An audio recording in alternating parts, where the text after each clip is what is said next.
बंदी छोड़ कबीर परमेश्वर जी की जय। बंदी छोड़ गरीबदास जी महाराज की जय। स्वामी राम देवानंद जी गुरु महाराज की जय। सर्व संतों की जय। सर्व भक्तों की जय। धर्मी पुरुषों की जय। श्री काशी धाम की जय। श्री छुडानी धाम की जय। श्री क्रोथा धाम की जय। श्री बरवाला धाम की जय। सत साही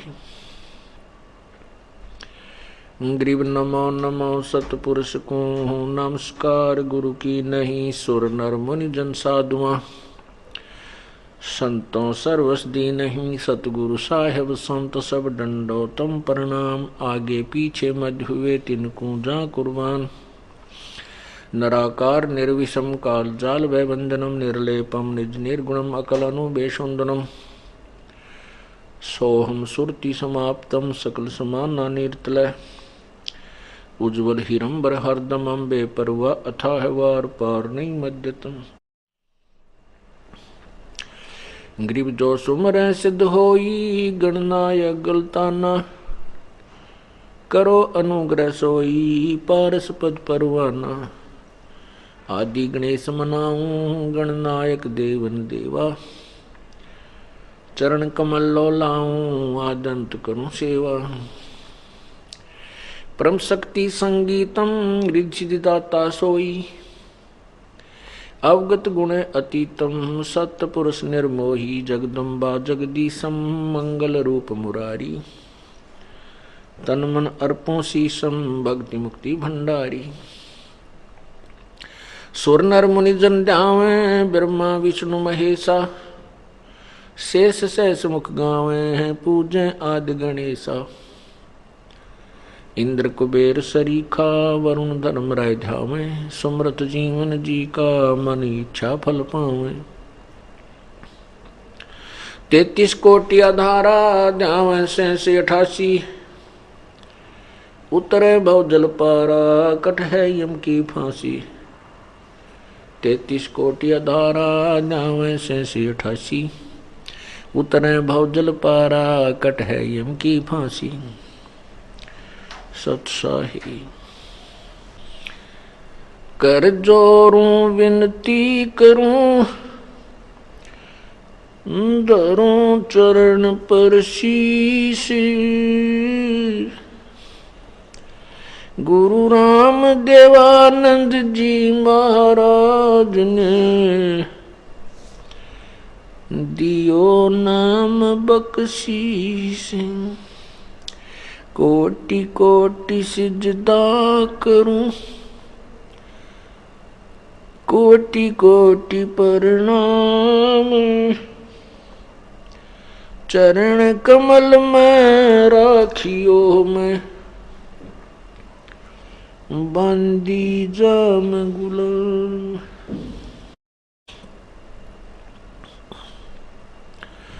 जय इब के सतगुरु मिले। सब दुख आँखों रो। चरणों ऊपर शीश धरूं। कहूँ जो कहनी हो। गुरु जी तुम ना भूलियो। चाहे लाख लोग मिल जाएं। हमसे तुमको बहुत है। तुमसे हमको नहीं। तुम्हारे विसारे क्या बने। मैं किसकी शरण में जाऊं। शिव बिरंच मुनि नारदा। तिनके हृदय न समाऊं। अवगुण किए तो बहुत किए। करत न मनी हारी। बावे बंदा बख्श दियो। बावे गर्दन उतारे। अवगुण मेरे बाप जी। बख्शो गरीब नवाज, जो मैं पूत कपूत हूँ, बोर पिता को लाज। मैं अपराधी जन्म का, नक्सक बरे विकार, तुम दाता दुख भंजना, मेरी करो संभारी। मानुष जन्म दुर्लभ है, मिले न बारंबार। तरवर से पत्ता टूट गिरे वो, बोहड़ न लगता डार। बंदे तू कर बंदगी, जय चावे दीदार। अवसर मानुष जन्म का, भाई मिले न बारंबार। वो पृथ्वीपति चकवे गए, जिनके चक्कर चलंत। रावण सरीखे कौन गिने, ऐसे गोए अनंत। भाई मानुष जन्म पाके, जो नहीं रटे हरि नाम। जैसे कुआ जल बिना फिरे, बनवाया किस काम।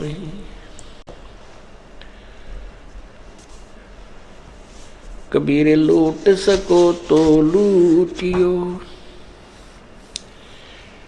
राम नाम की लूटी। पीछे फिर पछताओगे, प्राण जहांगे छूटे। नहीं भरोसा देही का, ये विनस जावे छिन माही। श्वास उश्वास में नाम जपो, और यतन कछु नाही। श्वास उश्वास में नाम जपो, व्यर्था श्वास मत खो। न जाने इस श्वास को, आमने हो कि न हो। कबीर आए हैं सो जाएंगे, ये राजा रंक फकीरी। एक सिंहासन चढ़ चले, एक बंधे जात जंजीरी।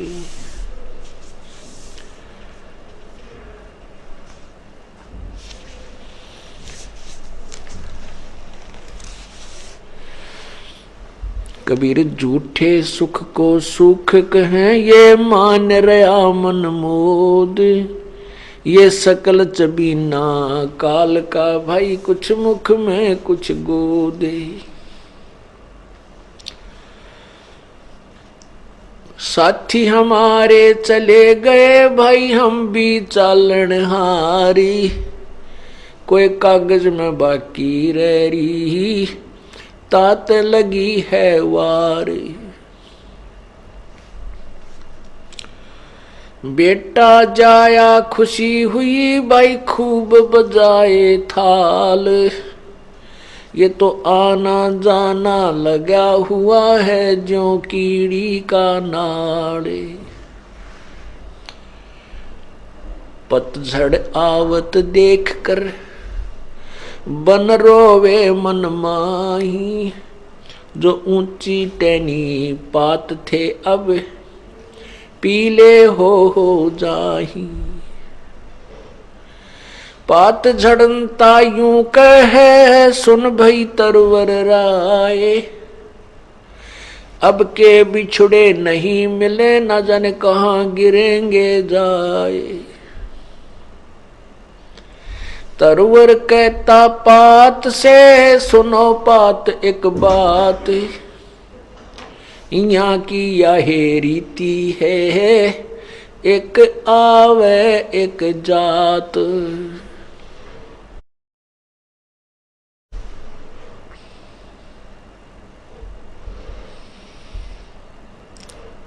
परमपिता परमात्मा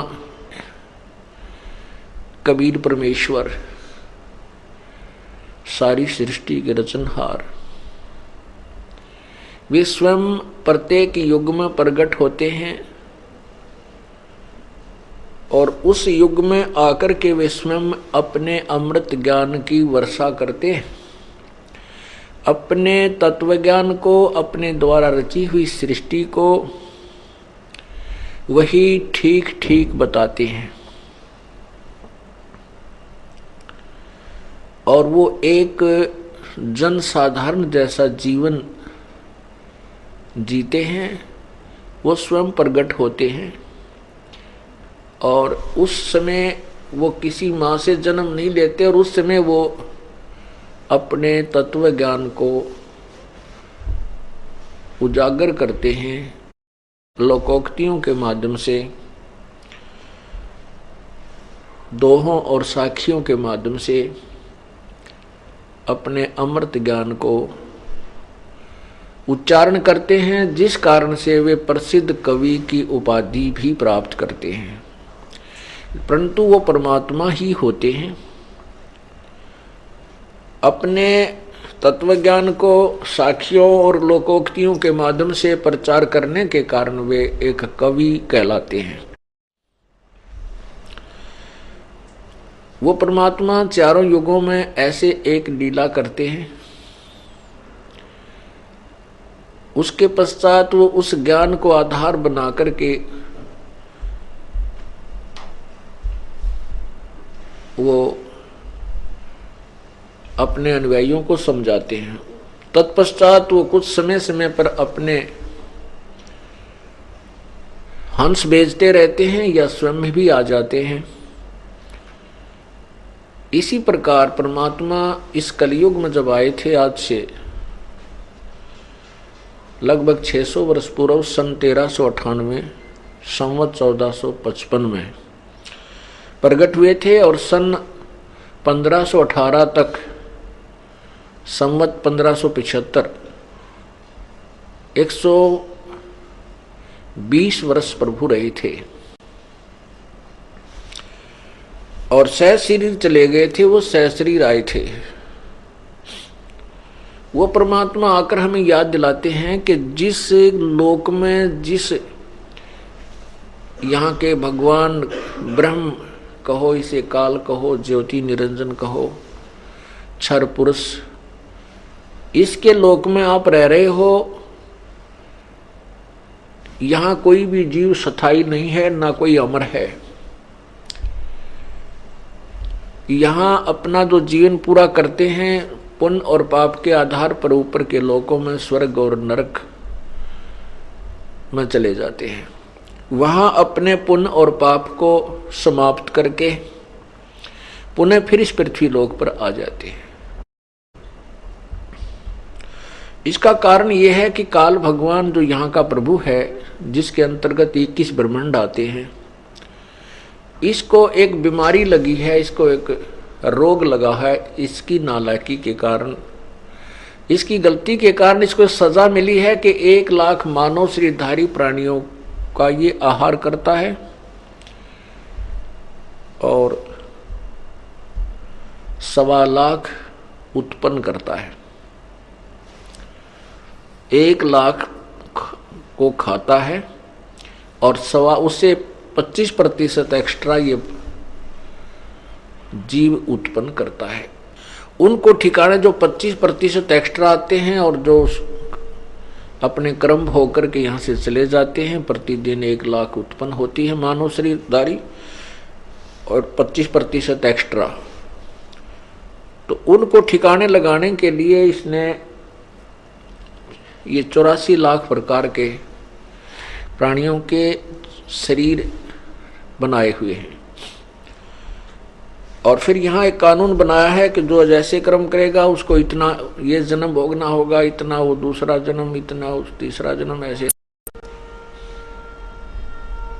तो परमात्मा हमें याद दिलाते हैं कि जिन परमात्माओं की, भगवानों की तुम पूजा करते हो, जिनको तुम परमात्मा मानते हो, प्रथम तो वो परमात्मा नहीं है। क्योंकि हम परमात्मा की परिभाषा से परिचित नहीं है, इसलिए हम इनको भगवान मानते हैं। भगवान या परमात्मा उसको कहा जाता है जो केवल हमें सुख दे और सुखदायी भोग पदार्थ दे और हमें किसी प्रकार की हानि नहीं पहुंचावे, ना कोई टांग तोड़े, ना किसी की आंख फोड़े, ना किसी का कैंसर बनावे, और ना किसी का बेटा मारे, ना बेटी मारे, ना स्वयं किसी की हत्या, ना किसी की हत्या करे। वो परमात्मा कहलाता है। बाकी परमात्मा नहीं होते। बाकी स्वामी जैसे कोई किसी के ऊपर कंट्रोलर है, उसको वो उसका स्वामी है, उसका वो भगवान मान लिया उसने। अब जैसे गीता जी अध्याय नंबर 15 के श्लोक नंबर 1 में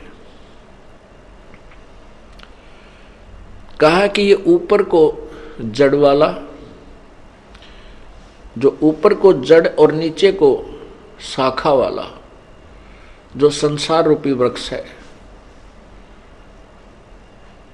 और जो संत इसके जो पत्ते विभाग सारे विभागों सहित जानता है, जड़ कौन है, तना क्या है, डार क्या है, टहनी शाखाएं क्या है और आगे पत्ते क्या हैं, वह संत तत्वदर्शी संत है, वह वेदवित है। वेद माने वेद का अर्थात तत्व पूर्ण ज्ञान का, वित्त माने जानने वाला, वह वेदवित है अर्थात वो तत्वदर्शी संत है। गीता जी अध्याय नंबर 4 के श्लोक नंबर 34 में बताया है कि जो श्लोक नंबर 25 से लेकर और 31 तक जो वर्णन किया है कि कोई तो ऐसी साधना करता है, कोई ऐसे साधना करता है, कोई देवताओं की पूजा करके ही अपना मोक्ष मानता है। ये देखिएगा गीता अध्याय नंबर 4, श्रीमद् भगवत गीता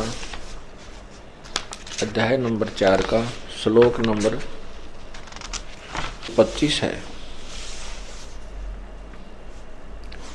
ये 25 है। दूसरे योगीजन देवताओं के पूजन रूप यज्ञ का ही भली भांति अनुष्ठान किया करते हैं। अन्य योगीजन, योगी मन भगत है, परब्रह्म परमात्मा रूप अग्नि में अभेद दर्शन रूप यज्ञ के द्वारा ही आत्म रूप यज्ञ का हवन किया करते हैं। अन्य योगीजन समस्त इंद्रियों को संयम अग्नि में हवन किया करते हैं। दूसरे यानी अन्य लोग शब्द आदि समस्त विषयों को अग्नि रूप अग्नियों में हवन किया करते हैं। 27 में कहा कि दूसरे यानी कुछ और अन्य योगीजन इंद्रियों को संपूर्ण क्रियाओं को और प्राणों की समस्त क्रियाओं को ज्ञान से प्रकाशित आत्म संयम योग रूप अग्नि में हवन किया करते हैं। कई पुरुष अपरे यानी अन्य कोई और द्रव्य संबंधी यज्ञ करने वाले हैं, कितने ही तपस्या रूप यज्ञ करने वाले, यज्ञ माने अनुष्ठान, और दूसरे कितने ही योग रूप यज्ञ करने वाले, और कितने ही अहिंसावादी तीक्ष्ण व्रतों से युक्त यत्नशील पुरुष स्वाध्याय ज्ञान यज्ञ करने वाले हैं। अब 29 में और 30 में कहा है कि दूसरे कितने ही योगीजन अपान वायु में प्राणवायु को हवन करते हैं, वैसे ही दूसरे योगीजन प्राण वायु में अपान वायु को हवन करते हैं। अन्य कितने ही नियमित आहार अल्पाहारी नियमित आहार यानी अल्पाहार करने वाले प्राणायाम प्राण पुरुष प्राण और अपान की गति को रोककर प्राणों में ही हवन किया करते हैं। ये सभी साधक यज्ञों द्वारा पापों का नाश कर देने वाले यज्ञों को जानने वाले हैं, यज्ञविद। ये क्या, इसका अर्थ ये है 31 तक का 25 से 30 में कि कोई तो देवताओं की पूजा करके, कोई अपने उस श्वास को केवल देखता है श्वास बाहर जाता उस पर ध्यान रखो, अंदर आता उस पर ध्यान रखो, बस इसी को अपना अनुष्ठान करता है। इसी तरह कोई व्रत रखता है, कोई अहिंसावादी जैसे मुंह पर पट्टी बांध कर नंगे पैरों घूमते हैं, इसी को मोक्ष और कल्याणकारक मानते हैं। इसी प्रकार कोई दर्व यज्ञ करता है, भंडारे करता है, कहीं गौशाला बना देता है, किधर धर्मशाला बनवा देता है। कहते हैं कुछ इसी को अपना अंतिम जो है ना भक्ति मानते हैं। कुछ अल्पाहार करते हैं, बहुत ही कम भोजन करते हैं, उसी से मोक्ष मानते हैं। और ये सभी जो साधना कर रहे हैं, ये सभी पाप नाशक जानकर कर रहे हैं। इसका भाव ये है, गीता जी अध्याय नंबर 4 के श्लोक 25 से 30 तक का ये सारांश है कि साधना सभी जो भी जैसी साधना कर रहे हैं वो उनको पाप नाशक जानकर ही करते हैं, पाप नाशक जानते हैं। आगे 31 में कहा है, 31 में ये कहा कि जो साधना करते नहीं वो तो ना इस लोक में सुखी ना परलोक में सुखी। 31 पढ़ो, गीता जी अध्याय नंबर 4 का ये श्लोक 31, 30 तक हमने पढ़ लिया। 31 इसमें लिखा है कि कुरुश्रेष्ठ अर्जुन, यज्ञ से बचे हुए अमृत का अनुभव करने वाले योगीजन सनातन ब्रह्म परमात्मा अथा पूर्ण परमात्मा को प्राप्त होते हैं। तो यह मनुष्य प्राप्त होते हैं यज्ञ न करने वाले पुरुष के लिए, जो साधना करते ही नहीं उन मनुष्यों के लिए, मनुष्य लोक भी, उन मनुष्यों के लिए तो यह मनुष्य लोक भी सुखदायक नहीं, तो फिर परलोक कैसे सुखदायक हो सकता है। इसका भावार्थ ये है कि जो साधना कर रहे हैं, कोई कैसे करता है, कोई देवताओं की पूजा करता है, कोई योग अभ्यास से ही अपने मोक्ष मानता है, योग अभ्यास करके, कोई द्रव्य यज्ञ से यानी धन से जो अनुष्ठान करता उन्हीं को अंतिम मानता है, कोई अल्पाहारी, कोई अहिंसावादी, इन अनुष्ठानों को करके जो इनको मोक्षदायक मानते हैं, पाप नाशक। फिर 31 में कहा कि जो साधना करते ही नहीं, जो यज्ञ नहीं करते, अनुष्ठान नहीं करते, भक्ति नहीं करते, वो तो इस लोक में भी सुखी नहीं और परलोक में तो होंगे कहाँ। आगे 32 में कमाल कर दिया, निर्णायक ज्ञान दे दिया कि उस परम पिता परमात्मा पूर्ण ब्रह्म के मुखारविंद से उच्चारित उन वाणियों में जो अभी दास ने आपको बताई है, उस अमृत ज्ञान में, उस परमात्मा के मुख्य ज्ञान में, उन्हीं के मुखारविंद से उच्चारित उस तत्व ज्ञान के अंदर परमात्मा की प्राप्ति के यथार्थ साधन लिखे हैं। और उस ज्ञान में जो साधना जैसी करते हैं उनसे क्या लाभ है, क्या हानि है, वो भी उस तत्व ज्ञान के अंदर लिखा है। तो उस तत्व ज्ञान को गीता अध्याय नंबर 32 आपको सुना रहा हूं। फिर 33 और 34 में कहा है, 34 में कहा कि उस तत्व ज्ञान को जो पूर्ण परमात्मा के मुखारविंद से उच्चारित है, उसको किसी तत्वदर्शी संत के पास जाकर समझ। गीता अध्याय नंबर 4 के 25 से 30 तक वर्णन किया है। कोई ऐसा साधना करता है, कोई ऐसी करता है, कोई ऐसी करता है, और इन साधनाओं को वो पाप नाशक मानकर जानते हैं, पाप नाशक जानते हैं, इसलिए करते हैं। फिर कहा है कि 31 में कहा कि जो साधना करते ही नहीं उनको तो, जो साधना नहीं करते उनको इस लोक में या परलोक में कोई लाभ, कोई सुख नहीं। अब 32 में कहा है कि उस परमात्मा के मुख्य ज्ञान में, उसी के मुख से उच्चरित उस ज्ञान में जो तत्व ज्ञान है उसमें बहुत प्रकार के वर्णन किए हैं। अब देखना अध्याय नंबर 4 और ये श्लोक नंबर 32, 31 तक आपने पढ़ा।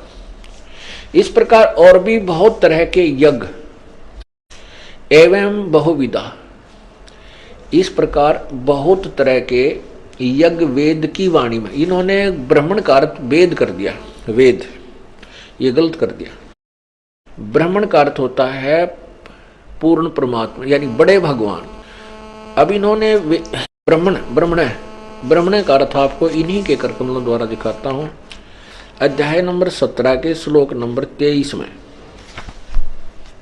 ये देखो, ओम तत्सत, ओम तत्सत, ये है गीता अध्याय नंबर 17 और श्लोक नंबर 23 में। ओम तत्सत इति निर्देश है ब्रह्मण त्रिविध समर्थ है, ब्राह्मणा तेन वेदा च यज्ञा च विहिता पुरा।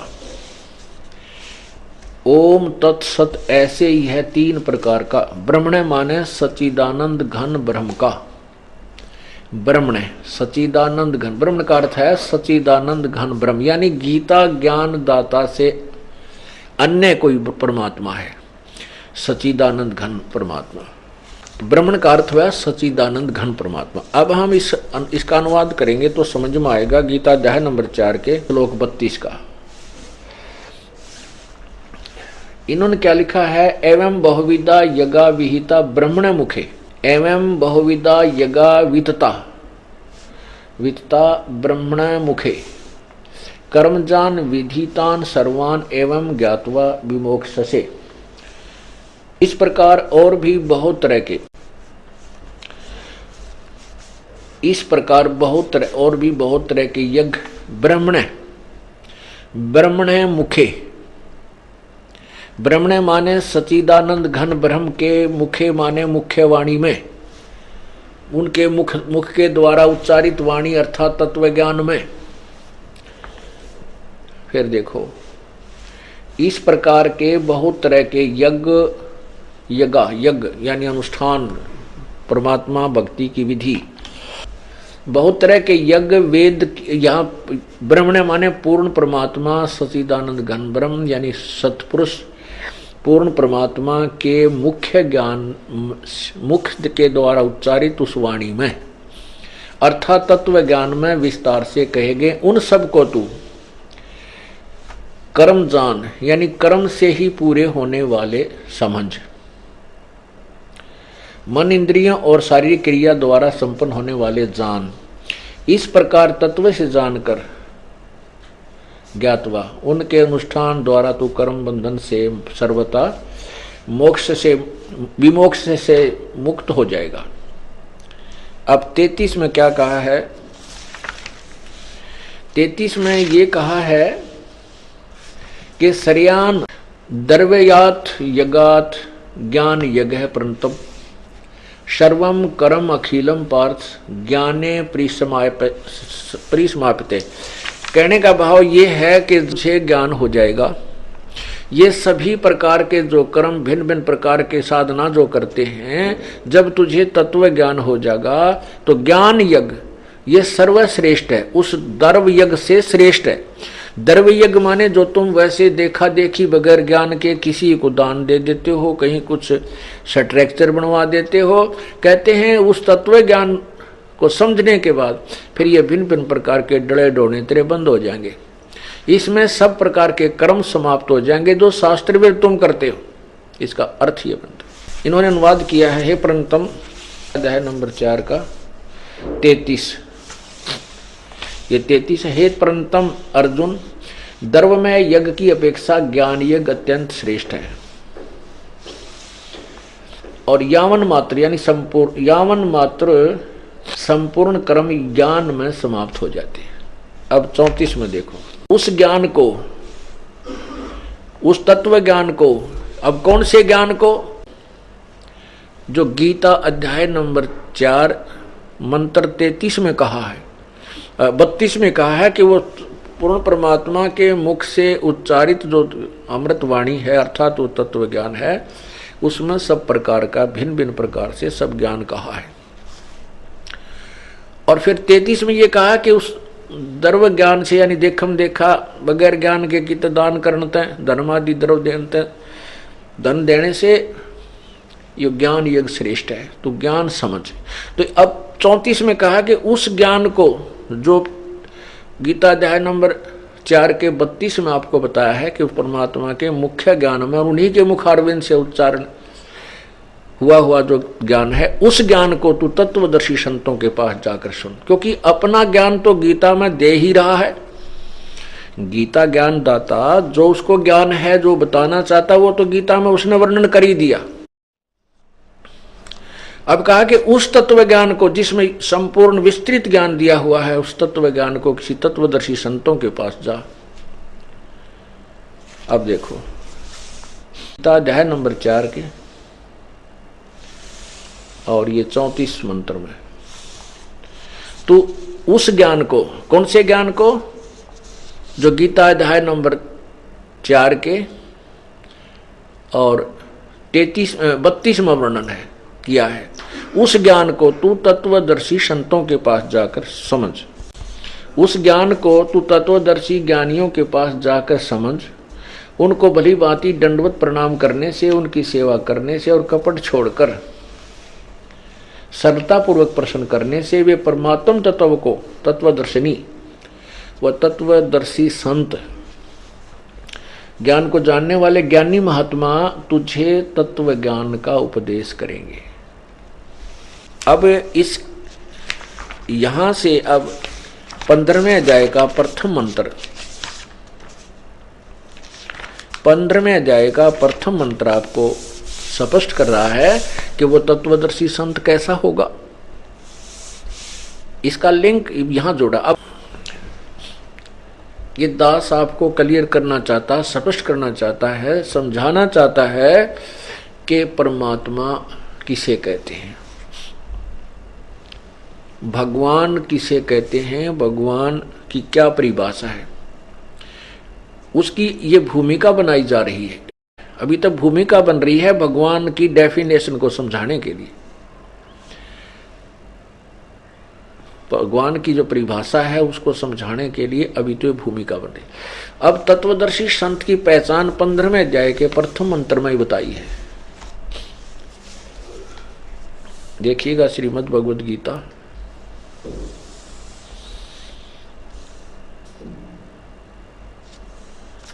और इसके अध्याय नंबर 15 अथ पंच 10 अध्याय 15वां अध्याय।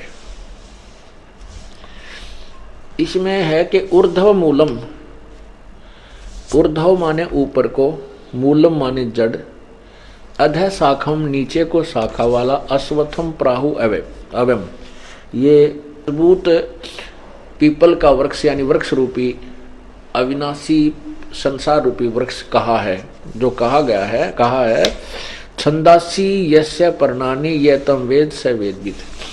छंद माने टुकड़े, विभाग सहित जिसके पत्ते आदि हैं वो ये तम वेद स वेदविद, जो उसको जानता है, स वेदविद वह तत्वदर्शी संत है, वह वेद के तात्पर्य को सही जानता है। ये देखना इन्होंने अनुवाद किया आदि पुरुष परमेश्वर मूल वाले। भावार्थ इनका ये ठीक है, ये कहना चाहते हैं कि ऊपर को जड़ है वो तो पूर्ण परमात्मा आदि पुरुष परमेश्वर समझो, और नीचे को शाखा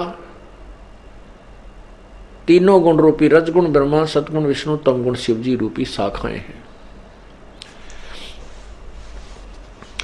ये देखना आदि पुरुष परमेश्वर मूल वाले, अधः शाखम, अधः का अर्थ इन्होंने ब्रह्मा रूप मुख शाखा वाले लिख दिया, नहीं, अधः माने नीचे होता है। ये देखो इन्होंने खुद किया है, अधः, अधः माने नीचे, अधः माने नीचे। कौन से में?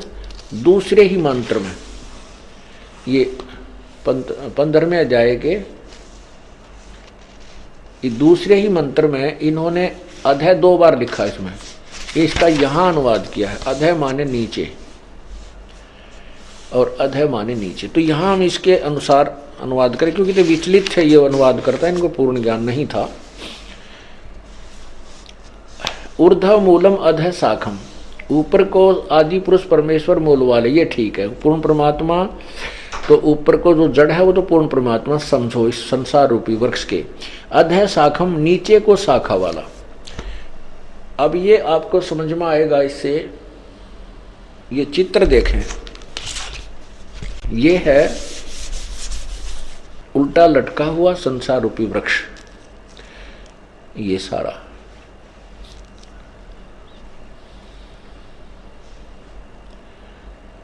ऊर्ध्व मूलम, ऊपर को पूर्ण परमात्मा रूपी जड़ वाला और नीचे को शाखा वाला, ये उल्टा लटका हुआ संसार रूपी अविनाशी वृक्ष है। और जो संत इसके सभी छंद यानी टुकड़ों को, ये तना क्या है, ये डार क्या है, और ये शाखा क्या है, और ये पत्ते कौन है, तो परमात्मा ने, पूर्ण ब्रह्म ने अपने उस मुख्य ज्ञान में, अपनी मुखारविंद से उच्चारित उस तत्व ज्ञान में, अमृतवाणी में, कबीर वाणी में कहा है, अक्षर पुरुष एक पेड़ है, निरंजन वा की डारे, तीनों देवा शाखा है, भाई पात रूप संसार। अक्षर पुरुष ये पूरा एक संसार है, क्योंकि जो जमीन से बाहर दिखाई देता है हम उसको पेड़ मानते हैं, ये वृक्ष है। ये संसार रूपी अक्षर जड़ से जो जमीन से बाहर दिखता है हम उसको वृक्ष कहते हैं, वृक्ष। तो ये अक्षर पुरुष तना जो है ये तो अक्षर पुरुष है, और निरंजन ज्योति निरंजन ये ब्रह्म, ये इसकी डार है, मोटी डार जो निकली। उस डार के फिर 3 शाखाएं बन गई, तीनों देवा, रजगुण ब्रह्मा, सतगुण विष्णु, तमगुण शिव जी, तीनों देवा शाखा हैं, और ये पात रूप संसार। ये परमात्मा ने स्वयं बताया है कि अक्षर पुरुष एक पेड़ है। अक्षर, क्षर पुरुष और अक्षर पुरुष, ये अक्षर पुरुष है, ये क्षर पुरुष है, और ये तीनों देवा, रजगुण ब्रह्मा, सतगुण विष्णु, तमगुण शिव जी रूपी शाखाएं हैं, और ये पात रूप संसार है। तो पर ये जो ऊपर है ये मूल जो है ये पूर्ण परमात्मा है, इसको परम अक्षर ब्रह्म भी बोलते हैं, परम अक्षर ब्रह्म। और ये क्षर ब्रह्म, ये अक्षर, ये परम अक्षर ब्रह्म, ये अक्षर ब्रह्म यानी अक्षर पुरुष, पर ब्रह्म भी कहते हैं, ये क्षर पुरुष, क्षर ब्रह्म भी कहते हैं इसको। और ये तीनों रजगुण ब्रह्मा, सदगुण विष्णु, ये तीनों शाखा हैं।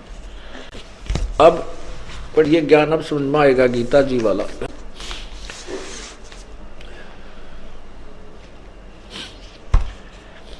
ये देखो, अथ पंचदशो अध्याय, ये प्रथम मंत्र 15 में जाएगा। प्रथम मंत्र आपको सुना रहा हूं श्री गीता जी का। आदि पुरुष परमेश्वर मूल वाले, ऊर्ध्व मूलम, ऊपर को, ऊर्ध्व माने ऊपर को, मूल वाला, और अधः माने नीचे को। इन्होंने लिखा ब्रह्मा रूप मुख, मुख्य शाखा वाले, ब्रह्मा रूप मुख्य शाखा वाले नहीं, अधः शाखम, नीचे को शाखा वाला। ये संसार रूपी पीपल के वृक्ष को अविनाशी कहते हैं, वेद जिसके पत्ते हैं।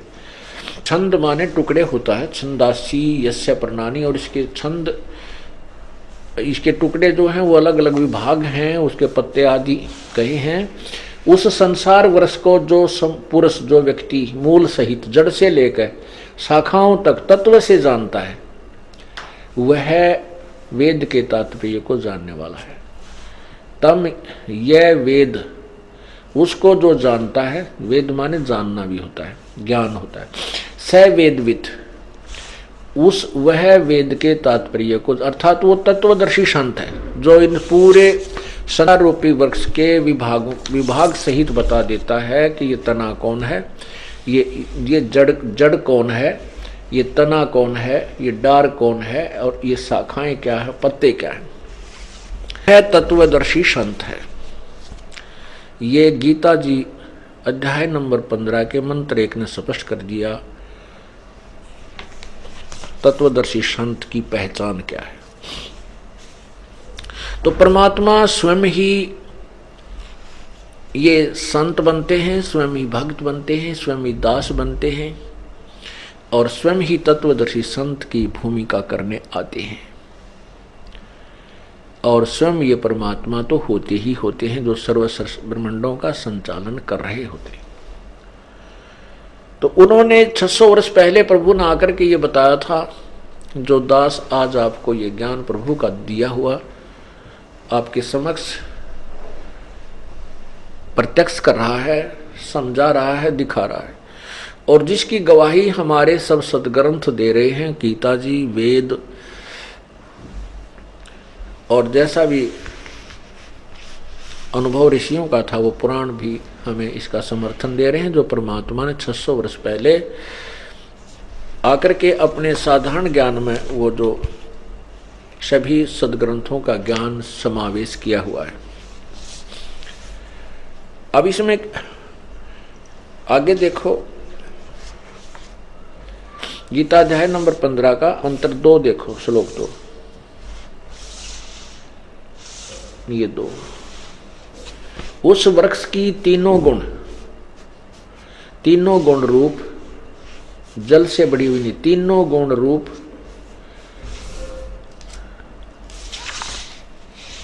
बड़ी हुई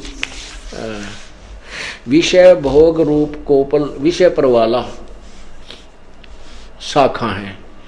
यानी तीनों गुण रूपी विषय विकारों रूपी ये शाखा है, रजगुण ब्रह्मा, सदगुण विष्णु, तमगुण शिव। वास्तविक अर्थ ये है, इन्होंने लिखा है, पहले इनका लिखा हुआ सुनाता हूं। उस संसार रूपी वृक्ष की तीनों गुण रूप जल से बड़ी हुई एवं विषय भोग रूप कोपलों वाली देव, मनुष्य और त्रिक आदि योनि रूप शाखाएं नीचे और ऊपर सर्वत्र फैली हुई हैं।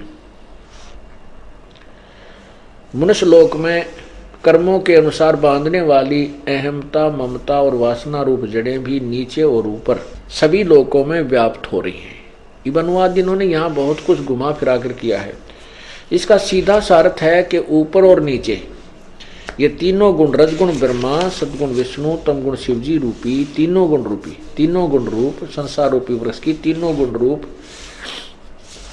ये फैली हुई, बढ़ी हुई, विषय पर वाला, विकारों से युक्त ये तीनों गुण वाले याली शाखा हैं, और नीचे और ऊपर सर्वत्र नहीं है। ऊर्ध्व माने ऊपर, अधः माने नीचे, प्रसरता माने फैली हुई है, सर्वत्र नहीं।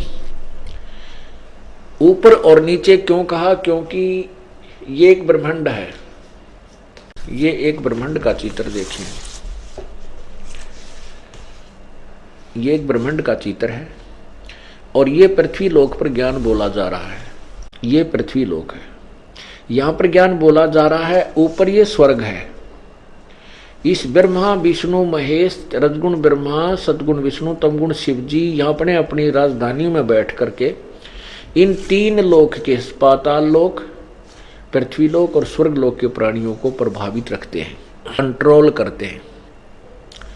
तो यहां बोला जा रहा है ऊपर और नीचे, बस सर्वत्र नहीं। ये तो बहुत अक्षेत्र शेष रहता, बहुत बड़ा ये ब्रह्मलोक है, जहां पर इन ब्रह्मा विष्णु महेश की कोई सतिथि अस्तित्व नहीं है, इनका कोई वहां प्रभुता नहीं है। यहां तो ये काल स्वयं ही तीन रूप धारण करके इस अन्य क्षेत्र सबको कंट्रोल करता है। तो यहां ऊपर स्वर्ग में और नीचे पाताल में फैली हुई, सर्वत्र नहीं। क्योंकि गीता जी के अनुवादकर्ताओं का दृष्टिकोण श्री कृष्ण उर्फ विष्णु पर रहा।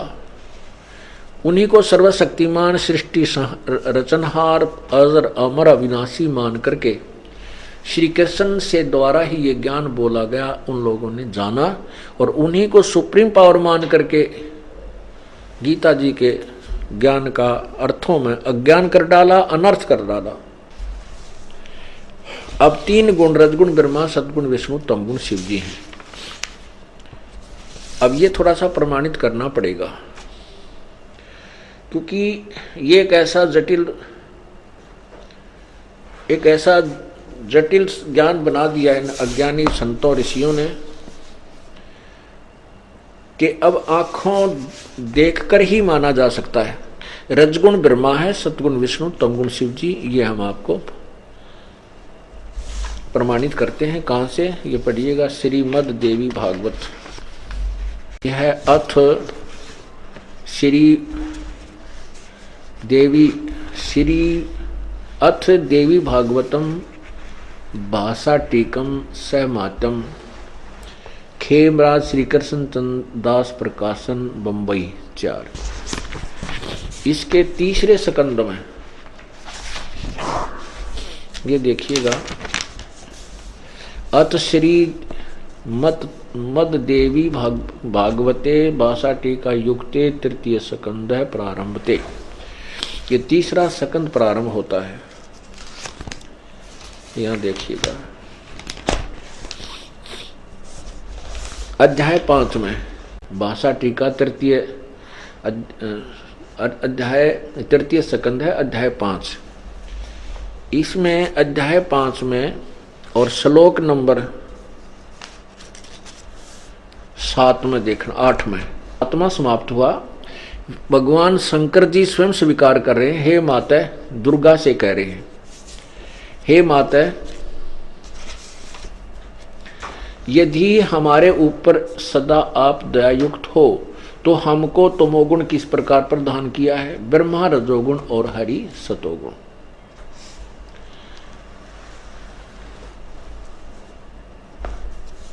युक्त क्यों किया है? हाँ, युक्त किए हैं।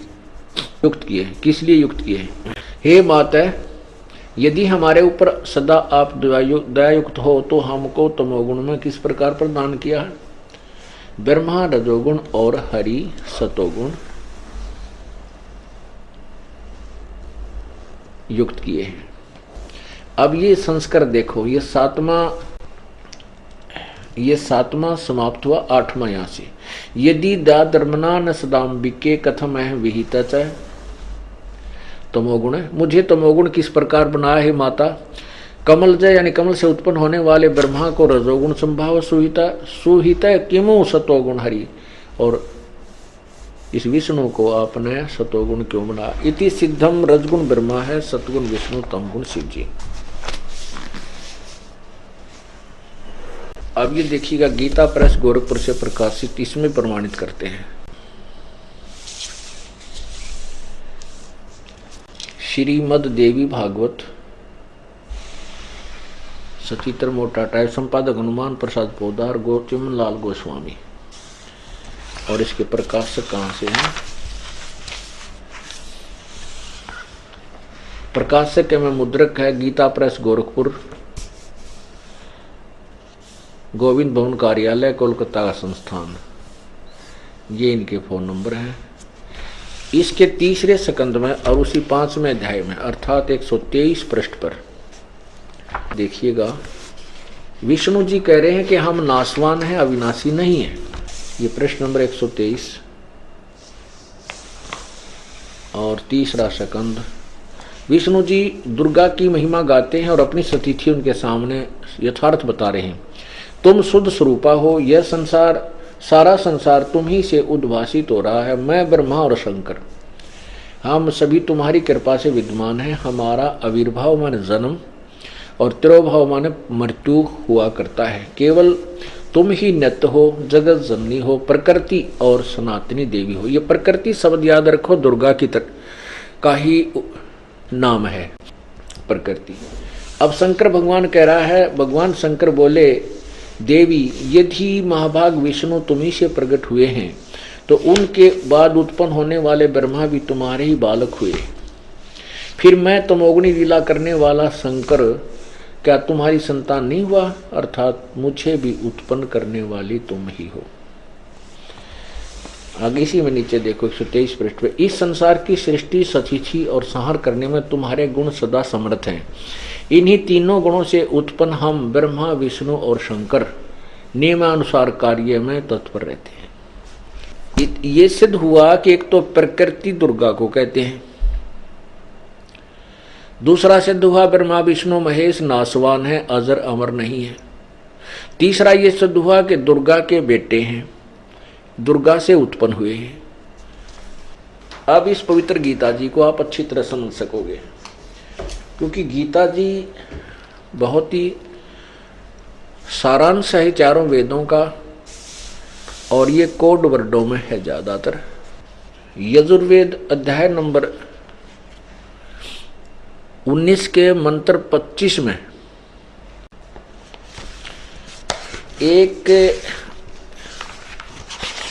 एक पॉइंट को, एक स्टेप को क्लियर करने के लिए ना जाने कितने प्रमाणों की आवश्यकता पड़ती है। अब आपको ये बताते हैं कि वेदों में भी प्रमाण किया हुआ है कि जो संत वेदों यानी सदग्रंथों के जो अधूरे वाक्यों को, जो कोड वर्डों को विस्तृत से समझाता है, वह तत्वदर्शी संत और जगत का उपकारक संत होता है। 19 के 25 मंत्र में लिखा है यजुर्वेद में कि जो संत आधे कोड वर्डों में जो एक अक्षर जो होते हैं, अक्षर छोटे छोटे, उनको विस्तार से समझाता है, वह वेदवित है, वो संसार का उपकारक संत होता है। तो इस प्रकार जैसे ये कोड वर्ड हैं, हमने आपको समझा रहे हैं कि रजगुण ब्रह्मा है, सतगुण विष्णु, तमगुण शिव जी और प्रकृति दुर्गा को। गीता जी में कोड वर्ड ज्यादा हैं। अभी अध्याय नंबर 14 के मंत्र 3, 4, 5 में ये स्पष्ट हो जाता है कि रजगुण ब्रह्मा, सतगुण विष्णु, तमगुण शिव जी ये प्रकृति यानी दुर्गा से उत्पन्न हुए हैं। और यही पुराण बता रहे हैं, यही गीता जी प्रत्यक्ष कर रही है, स्पष्ट कर रही है। अध्याय नंबर 14 का ये देखिए, अध्याय नंबर 14 और ये देखिएगा मंत्र नंबर 3, 4, 5 आपको सुनाते हैं। हे अर्जुन, मेरी महत ब्रह्म रूप मूल प्रकृति सभी संपूर्ण भूतों यानी प्राणियों की योनि अर्थात गर्भाधान स्थान है, और मैं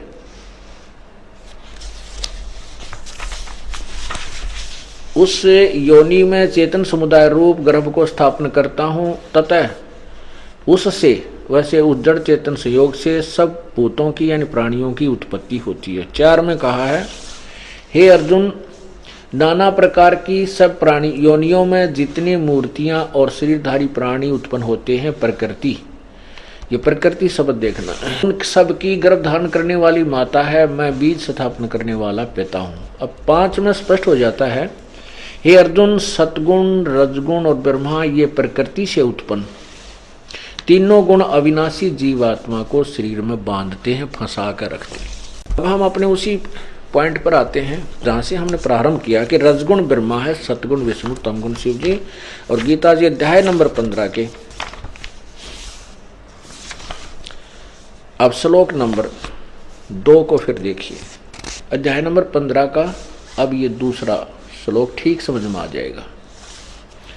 उस संसार रूपी वृक्ष की तीनों गुण रूप रजगुण ब्रह्मा, सतगुण विष्णु, तमगुण शिव जी जल से बड़ी हुई, अर्थात ये फैली हुई, बढ़ी हुई विषय पर वाला, क्योंकि रजगुण ब्रह्मा, सदगुण विष्णु, तमगुण, रजगुण सदगुण तमगुण ये विषय विकार ही हैं। यही हमें यहाँ पर उलझा कर रखते हैं। विषय भोग रूप कोपलों वाली देव, मनुष्य और त्रिकादिश, ये नहीं है अर्थ। इसका सीधा सा ये है कि विषय विकारों वाली ये शाखाएं संसार रूपी वृक्ष नीचे और ऊपर फैली हुई हैं, जो मनुष्य लोक में जीवों को कर्मानुसार बांधने की मुख्य कारण है और ऊपर और नीचे व्याप्त है। बस इतना सारा था इस दूसरे 15वें अध्याय के दूसरे श्लोक का। अब गीता अध्याय नंबर 15 का ही अब तीसरे में स्पष्ट किया है कि इस संसार वृक्ष का रूप जैसा कहा है यहाँ वैसा यहाँ विचार काल में, अर्थात जो गीता ज्ञान दाता भगवान कह रहा है कि मैं तुझे जो ज्ञान दे रहा हूं, तेरा मेरा जो डिस्कस चल रहा है, मैं इसको पूर्ण रूप से नहीं बता सकता। गीता ज्ञान दाता कह रहा है कि जो तेरा मेरा विचार विमर्श चल रहा है, मैं तुझे जो ज्ञान दे रहा हूं, इसमें मैं संसार रूपी वृक्ष की पूरी सृष्टि रचना के विषय में नहीं बता सकता, क्योंकि मुझे इसकी स्थिति का ऊपर और नीचे का विशेष ज्ञान नहीं है। ना इसकी मुझे प्रारंभ का पता है और ना इसके अंत का, क्योंकि काल भगवान तो भगवान ने, परमात्मा ने पहले सृष्टि रच रखी थी कबीर जी ने, उसके बाद इसकी उत्पत्ति हुई थी, उसके बाद इसको संसार वहां से निकाल दिया गया। ये पूर्ण रूप से उस लोक से भी परिचित नहीं है, वो कितना विस्तृत है। तो यहां कह रहा है कि संसार रूपी वृक्ष का जैसा स्वरूप मैं तुझे बता रहा हूं, अप्रोक्सीमेशन कर रहा हूं, अंदाजा सा बता रहा हूं, यहां विचार काल में मैं इसको संपूर्ण नहीं बता सकता। उसके लिए तो बताया कि तत्वदर्शी संत से ही पूछ, वही बतावेगा। अब तीसरा देखिएगा, 15वें अध्याय का तीसरा श्लोक, पवित्र गीता जी।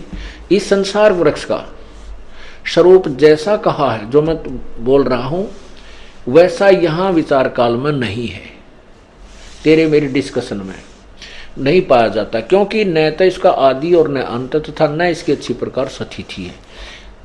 इसके कहता मुझे इसकी पूर्ण रूप से ज्ञान नहीं है, सतिथि का मुझे ज्ञान, इसलिए इस सो विरोध मूलम, सो संस्कृत देखेंगे, सो विरोध मूलम यानी इस दृढ़ मूल वाले, क्योंकि सतलोक ऊपर जो जड़ है वो अविनाशी परमात्मा है, और उसकी जड़ जो है वो अविनाशी है, दृढ़ है, वो कभी नष्ट नहीं होती, इसलिए सुविरुद्ध दृढ़, सुविरुद्ध मूलम, अहमता ममता नहीं, अति दृढ़ मूल वाले संसार रूपी पीपल के वृक्ष को दृढ़, ये देखो ना, दृढ़ेन असंग शस्त्रेन छित्वा, इस दृढ़ेन माने दृढ़ेन असंग शस्त्रेन, यह दृढ़ेन का अर्थ होता है कि जो बिल्कुल अटल ज्ञान हो, उस तत्व ज्ञान रूपी उस दृढ़ शस्त्र के द्वारा।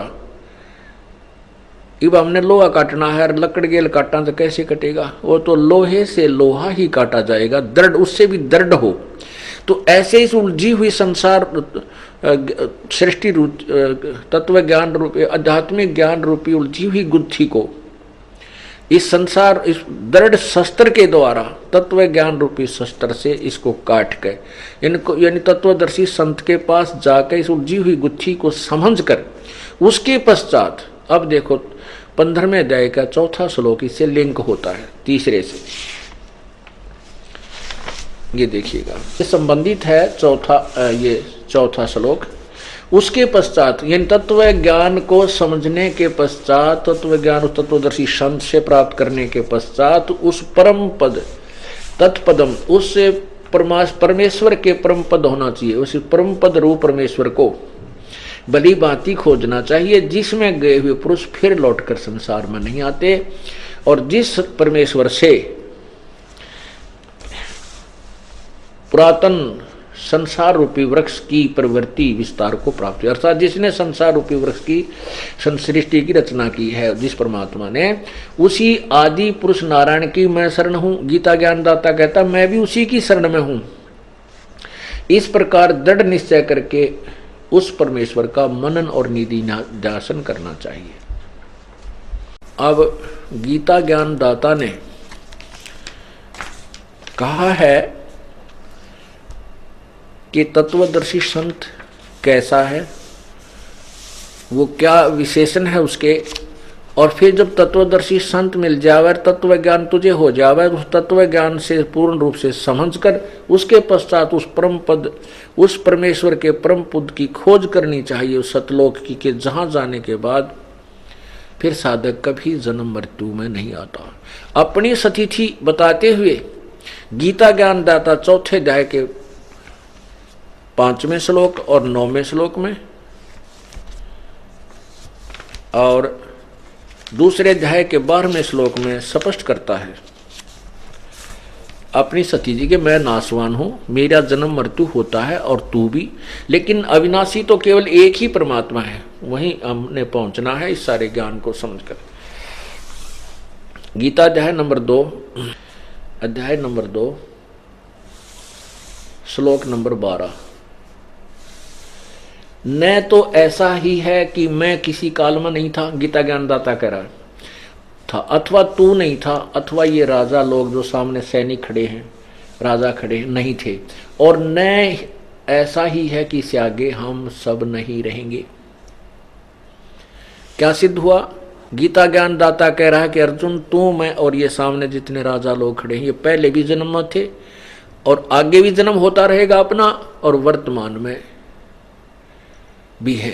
हम अपना, तेरा, मेरा और इन सभी का जन्म मृत्यु सदा बना रहेगा, हम अविनाशी नहीं हैं। चौथे अध्याय, अब इसी दूसरे अध्याय के 17वें श्लोक में कहा है दूसरे अध्याय का 17वें श्लोक में कहा है कि नाश रहित तो उसको जान जिससे ये संपूर्ण जगत दृश्य वर्ग व्याप्त है, अर्थात जिसने सारे संसार को रचा है। इस अविनाशी का विनाश करने में कोई समर्थ नहीं है, अर्थात कोई और है जो अविनाशी है, गीता ज्ञान दाता से भिन्न है। अब गीता अध्याय नंबर 4 के अब श्लोक नंबर 5 को देखें और 9 को देखें।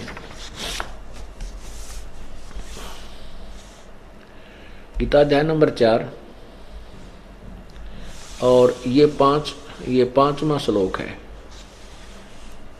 इस 5वें श्लोक का यहाँ अर्थ है, हे परंतम अर्जुन, मेरे और तेरे बहुत से जन्म हो चुके हैं, उन सब को तू नहीं जानता, मैं जानता हूं। अब 9वें में क्या कहा है, ये 9वें में, हे अर्जुन, मेरे जन्म और कर्म दिव्य अर्थात निर्मल और अलौकिक हैं, दिव्य हैं। इस प्रकार जो मनुष्य तत्व से जान लेता है वह शरीर को त्याग कर फिर जन्म को प्राप्त नहीं होता, मुझे प्राप्त होता है। ये तो इन अनुवादकर्ताओं की नालायकी है। इसका अर्थ ये है कि काल भगवान कह रहा है कि मेरे जन्म और मृत्यु तो होते हैं लेकिन अलौकिक है, दिव्य हैं। वो कैसे, जैसे आपको पिछले सत्संग में भी समझाया था कि 7 ब्रह्मा की मृत्यु के बाद एक विष्णु की मृत्यु होती है, 7 विष्णु की मृत्यु के बाद एक शिव की मृत्यु होती है, जो इस ब्रह्म का, ज्योति निरंजन का, गीता ज्ञानदाता का पुत्र है। ये 3 पुत्र हैं, तीनों की ऐसी ऐसी आयु का अंतर है। तो 70,000 जब ये काल के पुत्र शिव मर जाते हैं तो एक सदाशिव अर्थात ब्रह्मलोक में रहने वाला ये काल अपना शरीर छोड़ देता और एक ब्रह्मांड का नाश हो जाता है। और ये एक युग होता है परब्रह्म का, अक्षर पुरुष का। जैसे ब्रह्मा का एक दिन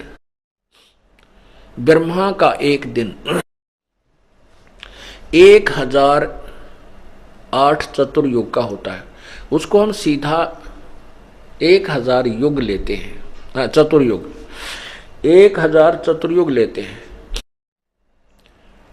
और एक चतुर्युग में 43,20,000 वर्ष होते हैं, ये अपने वर्ष।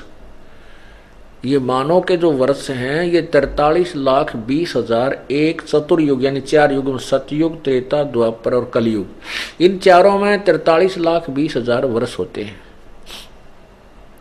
ऐसे 1008 चतुर्युग का ब्रह्मा का दिन, इतनी ही रात्रि, इसको हम लमसम लेते हैं। तो 1000 चतुर्युग का दिन, इतनी ही रात्रि, 30 दिन रात का एक महीना, 12 महीने का वर्ष और 100 वर्ष की ब्रह्मा की आयु, 100 वर्ष की। ऐसे 7 ब्रह्मा की मृत्यु के बाद एक विष्णु की मृत्यु, 7 विष्णु की मृत्यु के बाद फिर एक शिव की मृत्यु, ऐसे 70,000 शिव की मृत्यु के उपरांत एक ब्रह्मलोक में रहने वाला ये काल अपना शरीर, इसकी मृत्यु होती है ऑटोमेटिक। इसका जन्म फिर किसी मां से नहीं होता, ये अपने आप एक निर्धारित समय पर इसका ऐसे ही शरीर बनता है उस परमात्मा के द्वारा, कबीर परमेश्वर द्वारा। ऐसे ही दुर्गा का विनाश होता है, दुर्गा का फिर ऐसे ही शरीर बनता है। ये दोनों युवा रूप में प्रकट हो जाते हैं, फिर से ये सृष्टि अपने दूसरे ब्रह्मांड में जा करके नए सिरे से ऐसे ही रचते हैं। रजगुण ब्रह्मा, सदगुण विष्णु, तमगुण शिव जी की उत्पत्ति करके फिर एक ब्रह्मांड को चलाते हैं।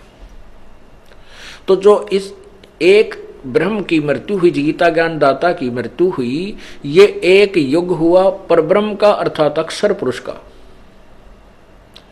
अभी गीता अध्याय नंबर 15 के श्लोक 16 और 17 में आपको अक्षर पुरुष और क्षर पुरुष और ये परम अक्षर ब्रह्म, परम अक्षर पुरुष, पूर्ण परमात्मा की महिमा समझ में आओगी।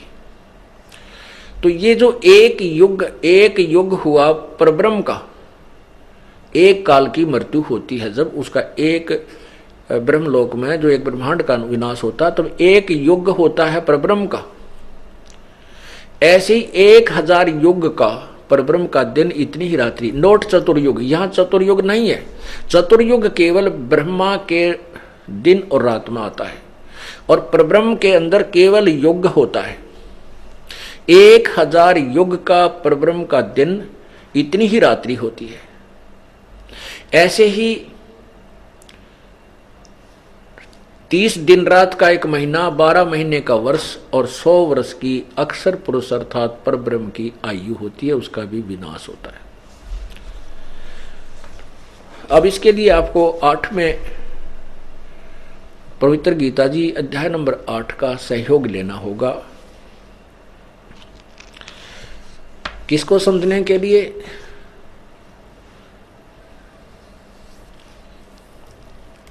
ब्रह्म अक्षर पुरुष और परम अक्षर पुरुष, परम अक्षर ब्रह्म की सतिथि को समझने के लिए। गीता अध्याय नंबर 7 के मंत्र श्लोक नंबर 29 में कहा है कि हे अर्जुन, जो इस पूर्ण अखिल यानी पूर्ण ज्ञान को समझ लेता, तत्व ज्ञान को समझने के बाद फिर सभी आध्यात्मिक ज्ञान से परिचित हो जाता है और वो उस तत्ब्रह्म यानी उस परमात्मा को समझकर, तत्ब्रह्म को समझकर फिर जन्म मृत्यु से छूटने का ही प्रयत्न करता है। ये देखिएगा अध्याय नंबर 7 के ये श्लोक नंबर 29। जरा मरण मोक्षाय माम आश्रित्य यतन्ति ये ते ब्रह्म तत् विदु कृत्स्नम अध्यात्म कर्म च अखिलम। इसका क्या अर्थ है कि ये अनुवाद किया इन्होंने, जो मेरे शरण होकर, भावार्थ है कि गीता ज्ञान दाता कह रहा है कि मैं जो ज्ञान दे रहा हूं इसके आश्रित होकर के, यानी तत्वदर्शी संत से मिलने के बाद जरा मरण मोक्षाय जरा और मरण से छूटने के लिए यत्न करते हैं वे पुरुष, वो साधक तत्व ब्रह्म, तत्व माने उस, ब्रह्म माने परमात्मा को, इस तत्व माने उस ब्रह्म को और संपूर्ण अध्यात्म को तथा संपूर्ण कर्मों को जानते हैं। इसमें स्पष्ट कर दिया कि जो तत्व ब्रह्म को मेरे इस ज्ञान को आश्रित कर लें, जैसे मैं बता रहा हूं 4th अध्याय के 34वें श्लोक में कि उस तत्व ज्ञान को तत्वदर्शी संतों के पास जाकर समझ, जो मेरे इस ज्ञान का आसरा लेकर तत्वदर्शी संतों के पास पहुंच जाते हैं और फिर पूरे संपूर्ण अध्यात्म ज्ञान से परिचित हो जाते हैं, तो उस तत्ब्रह्म को जान कर, तत्ब्रह्म कौन है ये 8वें अध्याय के प्रथम और तीसरे मंत्र में स्पष्ट होगा। उन सब को जानकर फिर वो जन्म मृत्यु से ही छूटने का प्रयत्न करते, यहां की किसी वस्तु की इच्छा नहीं करते। ये देखना 8वां अध्याय अथ 8वां अध्याय। प्रथम अध्याय में कृष्ण अर्जुन ने पूछा कि हे पुरुषोत्तम किम तत्ब्रह्म, पुरुषोत्तम तत्ब्रह्म किम, हे पुरुषोत्तम वह ब्रह्म क्या है, तत्ब्रह्म क्या है, अध्यात्म क्या है, कर्म क्या है। तो इसका तीसरे में उत्तर दिया है गीता ज्ञान दाता ने, इस तीसरे में उत्तर दिया है परम अक्षर ब्रह्म है, परम अक्षर ब्रह्म है। अब हम इसी का आपको दिखाते हैं 8वें अध्याय के 16वें श्लोक में। 8वां अध्याय 16वें श्लोक में लिखा है कि आप ब्रह्म भोनाथ लोका पुनर्वर्ती न अर्जुन माम उपेत तु कौनते पुनर्जन्म न विद्यते। इसका अर्थ ये है कि ब्रह्म लोक तक सभी लोग विनाश में आते हैं, पुनर्वृत्ति होती है, जन्म मृत्यु होता है, और मेरे माम उपेत मुझे प्राप्त होकर भी कुंते पुनर्जन्म है। न विद्यते का अर्थ यहां पर इन्होंने किया है कि जो नहीं जानते, इसका अर्थ होना चाहिए न विदित, जो इस बात से परिचित नहीं है वो मुझे प्राप्त होकर भी जन्म मृत्यु में ही रहते हैं। इन्होंने क्या किया है, अर्जुन ब्रह्म लोक पर्यंत सब लोग पुनर्वर्ती में हैं। हमने सिर्फ इतना ही देखना है कि ब्रह्म लोक तक भी नाश होता है। ब्रह्म लोक तक नाश होता है तो पूरा ब्रह्मांड विनाश में आता है। अब यहां 17वें अध्याय में देखो ना, अध्याय नंबर 8 के मंत्र नंबर 17 में स्पष्ट किया है कि सहस्र युग पर्यंत अह यत ब्रह्मणे विदु, ब्रह्मणे और रात्रि में युग सहस्त्रांतम ताम ते, और रात्रि विदजना, इसमें कहीं चतुर्युग नहीं है। सहस्र युग माने 1000 युग, इसमें चतुर्युग नहीं है, केवल सहस्र 1000 युग है। इन्होंने ब्राह्मण का अर्थ ब्रह्मा कर दिया, नहीं। ब्राह्मण होता है बड़ा भगवान, जैसे ब्रह्म से नेक्स्ट जो भगवान है, ब्रह्म से जो बड़ा है, इसके दो, क्योंकि कुछ ऐसे शब्द होते हैं जो उसके सेंटेंस से ही समझ में आते हैं।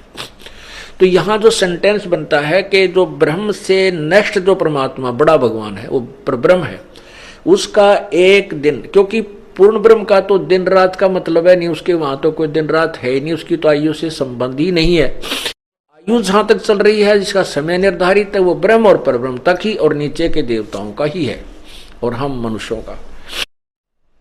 तो इससे ये निष्कर्ष निकल, ये ऐसे सुलझते हैं ये अर्थ। तो ये परब्रह्म का एक दिन 1000 युग का है, नोट चतुर्युग।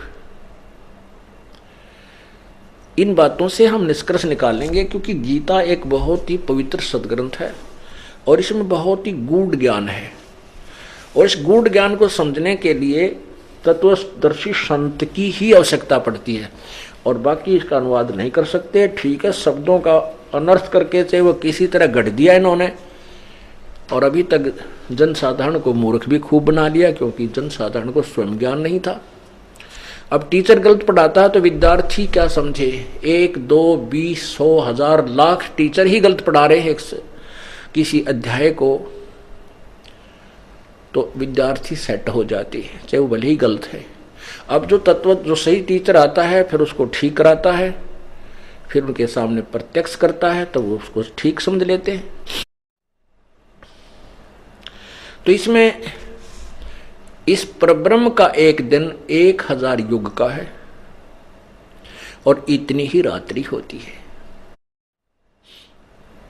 और कहते हैं जो इस प्रकार उस सब ज्ञान को समझता है, दिन रात को जानता है, वो सही ज्ञान का, यानी ज्ञान के जानने वाला है, इस काल के विषय में परिचित है।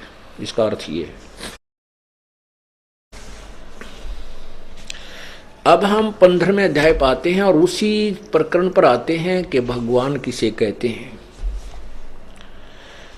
15वें अध्याय का आपने चौथा श्लोक पढ़ा, और उसमें गीता ज्ञान दाता भी स्वयं कह रहा है कि उस तत्व ज्ञान की प्राप्ति के पश्चात उस परम पद, उस परमेश्वर के परम पद की खोज करनी चाहिए, जहां जाने के बाद फिर जन्म मृत्यु कभी नहीं होती, वो अविनाशी हो जाता है, उसका पूर्ण मोक्ष होता है। और यही गीता अध्याय नंबर 18 के श्लोक 46 और 62 में स्पष्ट किया है।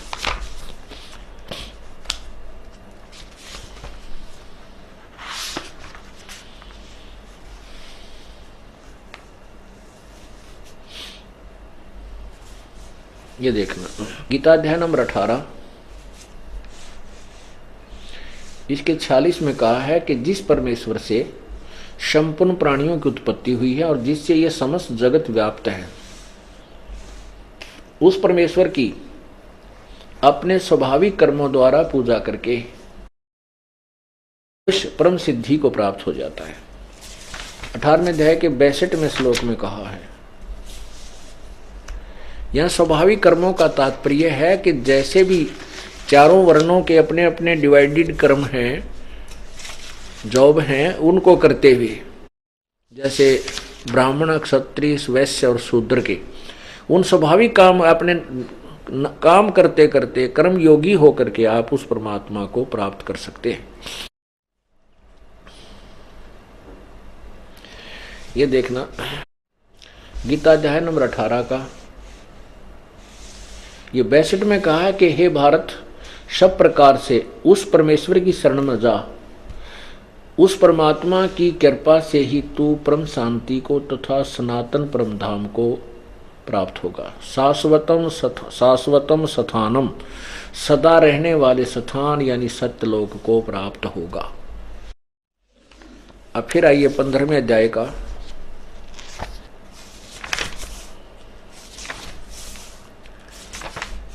ये 15वें अध्याय का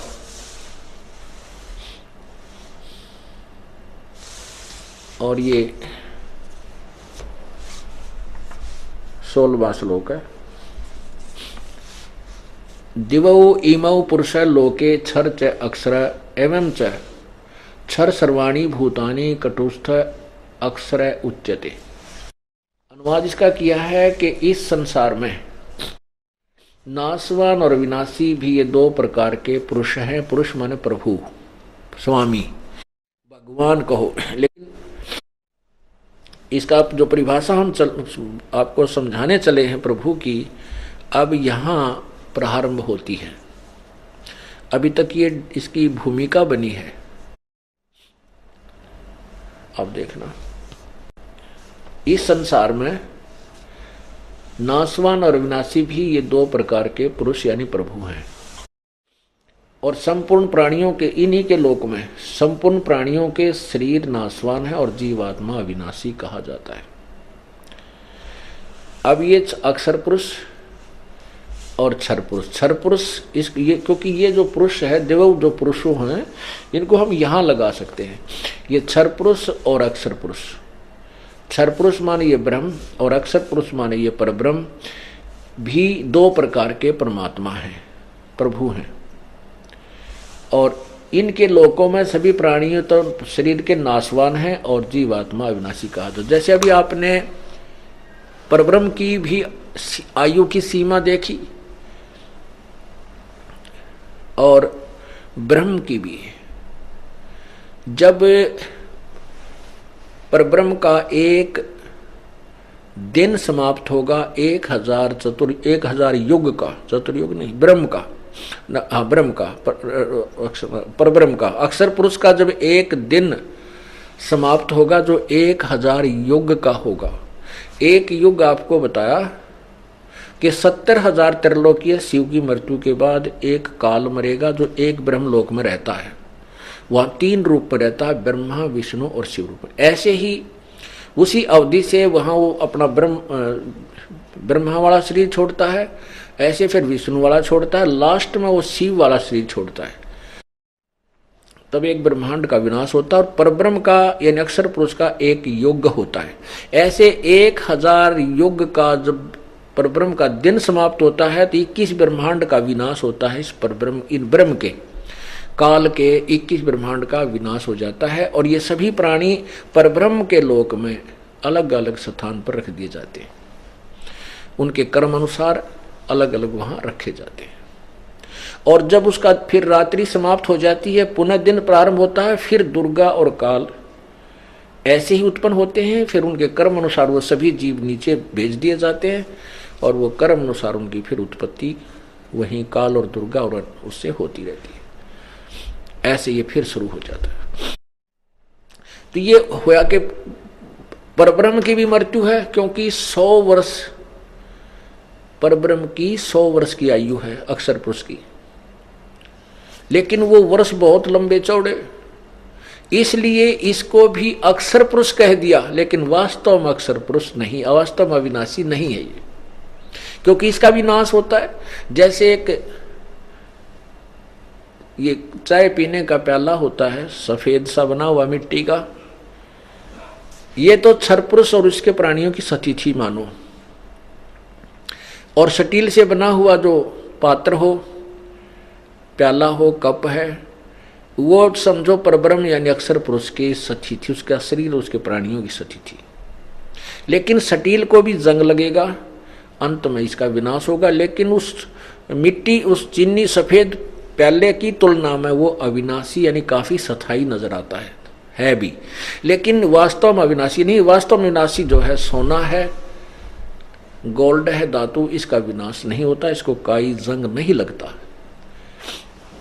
तो इसी प्रकार पूर्ण परमात्मा जो है वो वास्तव में अविनाशी है। और ब्रह्म यानी क्षर पुरुष, परब्रह्म यानी अक्षर पुरुष, ये नाशवान है। ये अक्षर पुरुष कहलाता है, अक्षर का अर्थ होता है अविनाशी, लेकिन ये वास्तव में विनाशी नहीं। यही गीता जी सिद्ध कर रही है। अब फिर देखो गीता अध्याय नंबर 15 के श्लोक 16 और 17 को, ये देखिएगा। ये 16वां श्लोक आप पढ़ रहे हो। दिवौ इमौ पुरुषौ लोके क्षर च अक्षर एवं च क्षर सर्वाणी भूतानि कटुष्ट अक्षर उच्यते। इस संसार में नाशवान और अविनाशी, ये क्षर पुरुष और अक्षर पुरुष, ये भी दो प्रकार के भगवान हैं। संपूर्ण प्राणियों के शरीर नाशवान है, जीवात्मा अविनाशी का। अब 17वां में स्पष्ट किया है कि उत्तम पुरुष है तू अन्य। उत्तम पुरुष यानी पुरुषोत्तम तो इन ऊपर वाले दोनों से भी कोई और ही है, और उसको परमात्मा कहा जाता है।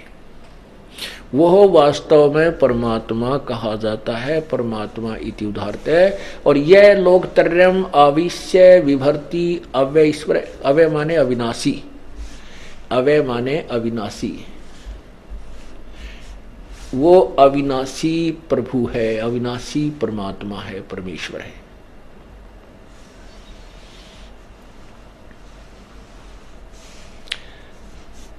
अब सिद्ध हो गया, क्योंकि ऊपर दोनों से कोई और है, क्षर पुरुष और अक्षर पुरुष से कोई उत्तम पुरुष और है, और वही परम अविनाशी, और वही तीनों लोकों में प्रवेश करके सबका धारण पोषण करता है। अब देखना, अब ये समझ में आएगी आपको उल्टा लटका हुआ संसार रूपी वृक्ष का चित्र।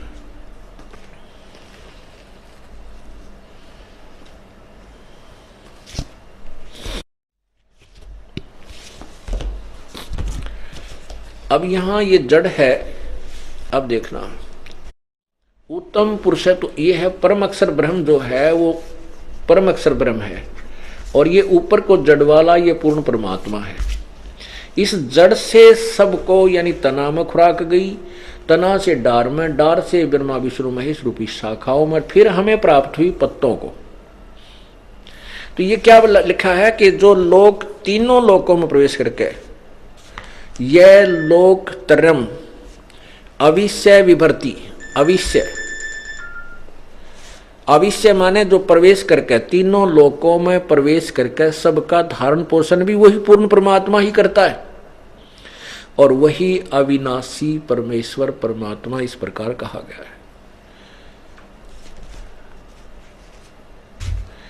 अपुण्यात्माओं, कुछ अनजान व्यक्ति जो हमारे ज्ञान से पूर्ण परिचित नहीं हैं, हमारे भक्तों के मुखारविंद से ये सुन लेते हैं कि ब्रह्मा विष्णु महेश पूजा के योग्य नहीं है, उससे क्षुब्ध हो जाते हैं कि उनके गुरुदेव तो ब्रह्मा विष्णु महेश को पूजने से मना करते हैं, उनको हे बताते हैं, उनको भगवान नहीं बताते हैं। उनके लिए उनसे प्रार्थना है कि देखिए, अभी गीता जी ने स्पष्ट कर दिया कि ब्रह्मा विष्णु महेश तो वो कोई अभिन्न अंग हैं हमारे, उनको ना तो छोड़ा जा सकता है और ना ही उनको दूर किया जा सकता है, क्योंकि वो यहाँ के प्रभु हैं, स्वामी हैं, अक्षेत्रीय कुछ यहाँ के वो एक एक विभाग के अधिकारी हैं। अब जैसे हमने कोई पौधा बीजा, पेड़, कोई आम का पौधा हम लाए और उसको मिट्टी या गमले में लगाया, तो उस जड़ की सिंचाई करेंगे तो उस जड़ से खुराक तना में गई, तना से डार में गई, डार से शाखाओं ब्रह्मा विष्णु महेश रूपी शाखा में गई, फिर हम तो उससे आगे पात रूप हैं। अक्षर पुरुष एक पेड़ है, निरंजन वाकी डार, तीनों देवा शाखा है और पात रूप संसार। अब हमें जो लाभ मिलेगा वो ब्रह्मा विष्णु महेश रूपी टहनी के ही वो फल लगेंगे, और उन फलों से हमें वस्तु, वो फल हमें तब प्राप्त होंगे कब, जब हम मूल की सिंचाई करेंगे, जब हम पूर्ण परमात्मा की विधिवत पूजा करेंगे, हमारे शुभ संस्कार बनेंगे, हमारे शुभ संस्कार बन करके हमारे गुड अकाउंट में जाएंगे, और गुड अकाउंट का फल यहाँ पर ब्रह्मा विष्णु महेश ही देंगे और नहीं दे सकता। तो इनको हम छोड़ कैसे सकते हैं, हम इनको बुरा कैसे बता सकते हैं। जैसे गीता जी अध्याय नंबर 2 के श्लोक नंबर 46 में कहा कि अर्जुन जब बहुत बड़े जलाशय की प्राप्ति के उपरांत, बहुत बड़े जलाशय की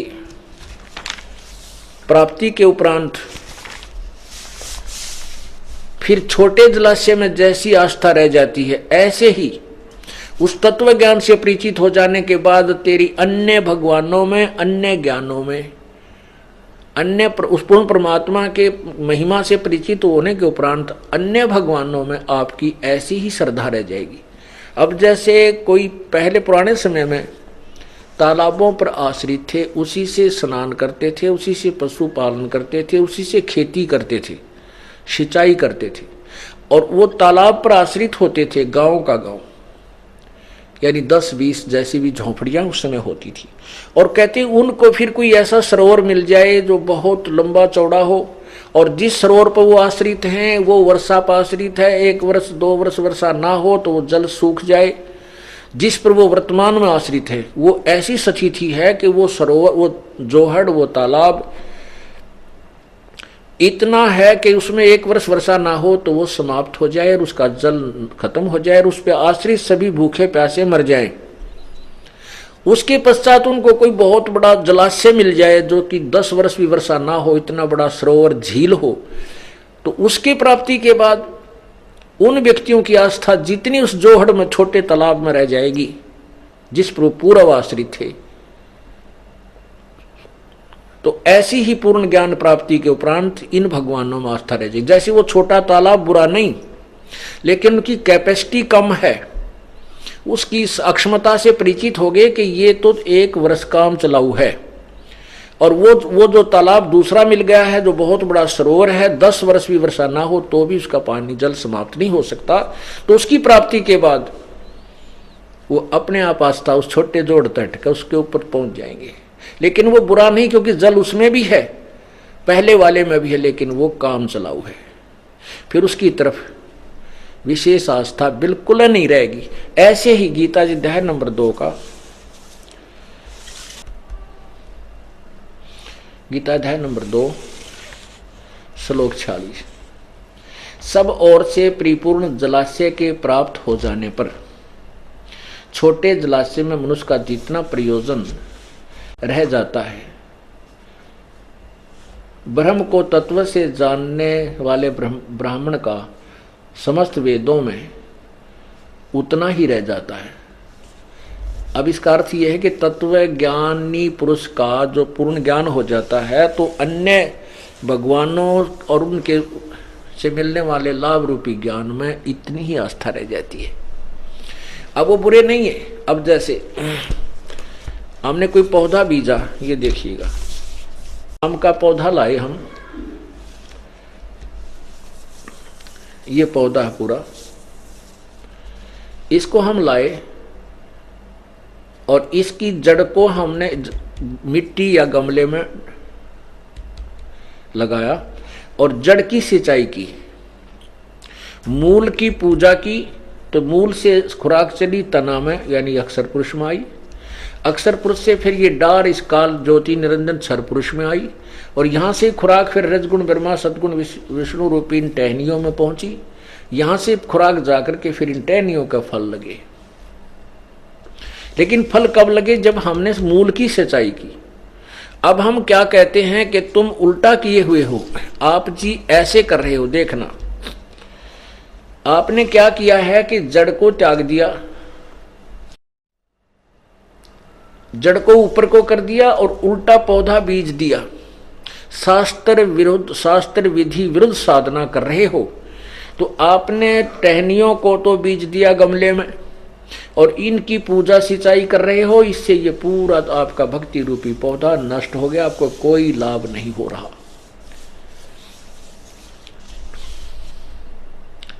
शास्त्र विरुद्ध साधना, और इसको हम ऐसे पूजें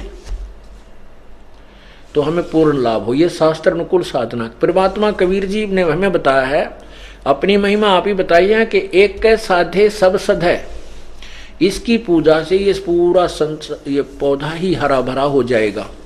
एक की साधना से, पूर्ण परमात्मा की पूजा से ये सभी राजी हो जाएंगे, सभी को प्रसन्न रहेंगे। और सब साधे सब जाए, ये देखो, ये सब साध लिया हमने तो ये पूरा नष्ट हो गया, पौधा ही सूख गया। एक के साधे सब सदै और सब साधे सब जाए, और माली यानी समझदार व्यक्ति माली सींचे मूल को, ये फले फूले अखाए। अब ये तो सिद्ध हुआ कि परमात्मा कौन है। अब गीता जी अध्याय नंबर 15 के श्लोक 16 और 17 को आपने सुना। फिर इस काल भगवान ने आगे कहा 18वें में कि वो मुझे पुरुषोत्तम, वो अपने आप को पुरुषोत्तम कहते हैं मुझे तो पुरुषोत्तम इसलिए कहते हैं कि लोक वेद के आधार पर, तत्व ज्ञान से नहीं। तत्व ज्ञान में तो स्पष्ट कर दिया कि तत्वदर्शी संत तो बताया गया उत्तम पुरुष है तो अन्य परमात्मा इति उदाहरते। और यह लोक तरम आविश्य विभर्ति अवैश्वर है, वही तीनों लोकों में प्रवेश करके सबका धारण पोषण करता है। वो अविनाशी परमात्मा तो कोई और है, वही वास्तव में पुरुषोत्तम है। और मुझे पुरुषोत्तम किस लिए कहते हैं कि लोक वेद के आधार पर। लोक वेद क्या था जो पहले हमें ज्ञान था? कबीर परमेश्वर कहते हैं अपनी महिमा आप पर बताते हैं, आप ही दास बनते हैं, आप ही भक्त की भूमिका करते हैं, आप ही तत्वदर्शी संत की भूमिका करते हैं और स्वयं ही वो प्रभु भी होते हैं। तो हमें समझाने के लिए क्या कहते हैं, पीछे लग गया जाऊं था मैं लोक वेद के साथ, रस्ते में सतगुरु मिले वो दीपक दे दिया हाथ। लोक वेद के आधार से हम पूजाएं कर रहे थे, दंत कथा, लोक वेद, यथार्थ ज्ञान ना हो, सुना सुनाया घिसा पिटा ज्ञान जिसको कहते हैं उसको लोक अक्षेत्रीय ज्ञान। तो गीता ज्ञान फिर परमात्मा कहते हैं कि जो तत्वदर्शी संत मिल जाता है वो तत्व ज्ञान रूपी टॉर्च हमें दे देता है। इस अज्ञान रूप अंधेरे को फिर हम उस तत्व ज्ञान रूपी टॉर्च से हटा करके सीधा रास्ता पकड़ लेते हैं। पीछे लग गया जाऊं था मैं लोक वेद के साथ, रस्ते में सतगुरु मिले, सतगुरु तत्वदर्शी संत, दीपक दे दिया हाथ। अब 15वें अध्याय का 18वां श्लोक सुनिए, क्योंकि यहां विचलित कर देते हैं ये अज्ञानी संत कि देखो ना 18वें में कहा है कि मैं पुरुषोत्तम, लोक वेद से मैं पुरुषोत्तम हूं। नहीं, अर्थ ना समझकर अनर्थ कर डाला। ये देखिएगा है 15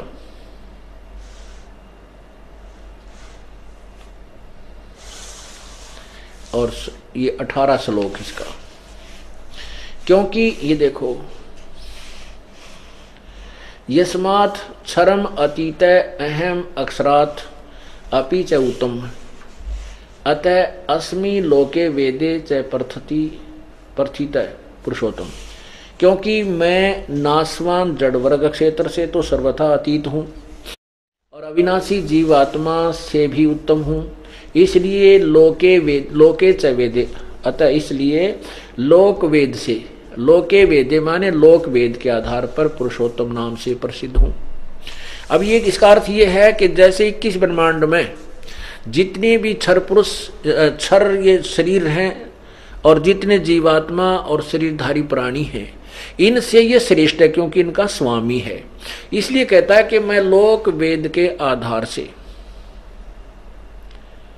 अक्षेत्रीय वेद माने ज्ञान, अक्षेत्रीय ज्ञान जो सुना सुनाया ज्ञान है, इसके आधार से मैं पुरुषोत्तम इसलिए प्रसिद्ध हूं क्योंकि मैं मेरे अंतर्गत जितने प्राणी हैं उन आत्मा और उनके शरीर में धारी हैं, उनसे मैं उत्तम हूं, उनसे श्रेष्ठ हूं।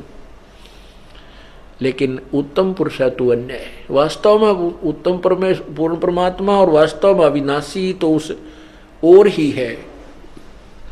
वो गीता जी अध्याय नंबर 8 के मंत्र 3 में कहा है कि परम अक्षर ब्रह्म है, जो गीता ज्ञान दाता से दूसरा है।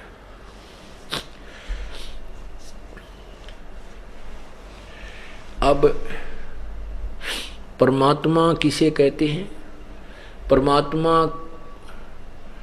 वास्तव में परमात्मा कहलाने का कौन अधिकारी है? जैसे कसाई बकरे पालता है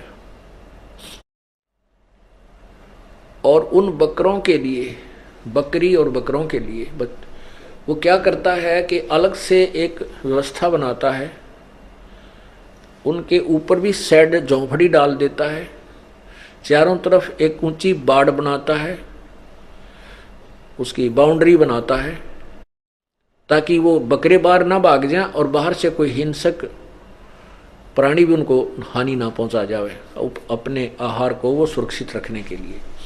और उनके लिए चरागाह भी उसी में होता है, उसी में जल होता है, तालाब बना रखा होता है। और वो जो कसाई होता है उन प्राणियों को, बकरों को खाने और पीने की पूरी सुविधा देता है, गर्मी सर्दी से बचाता है, उनको चारा डालता है, जल पिलाता है। तो वो अबोध प्राणी उसको अपना मालिक मान लेते हैं, अपना भगवान मानते हैं कि देखो हमें कितना आहार देता है, हमारी कितनी सुविधा का ध्यान रखता है। और जब वो कसाई आता है उन बकरों के पास, वो देखता है उनके हाथ ऐसे लगा लगा के, वो तो देखता है कि इसमें मांस कितना हो गया, ये कितने किलोग्राम का हो चुका है। और वो भोले प्राणी उसको अपना मालिक भगवान समझकर कि हमें कितने सुंदर आहार दे रहा है, ये हमारा भगवान है जो भोग्य पदार्थ प्रदान कराता है, उसको प्यार करते हैं और जिह्वा से चाटते हैं, ऐसे प्यार करते हैं, ऐसे लंबे पैर ऊपर फैलाकर प्यार देते हैं। वो तो उनको अपना प्यार देते हैं मालिक खुदा और भगवान समझकर, स्वामी समझकर, वो कितना जो है ना हमें सुविधा देता है, कितना अच्छा व्यक्ति है। और वो देखता है यो कै किलो का हो गया।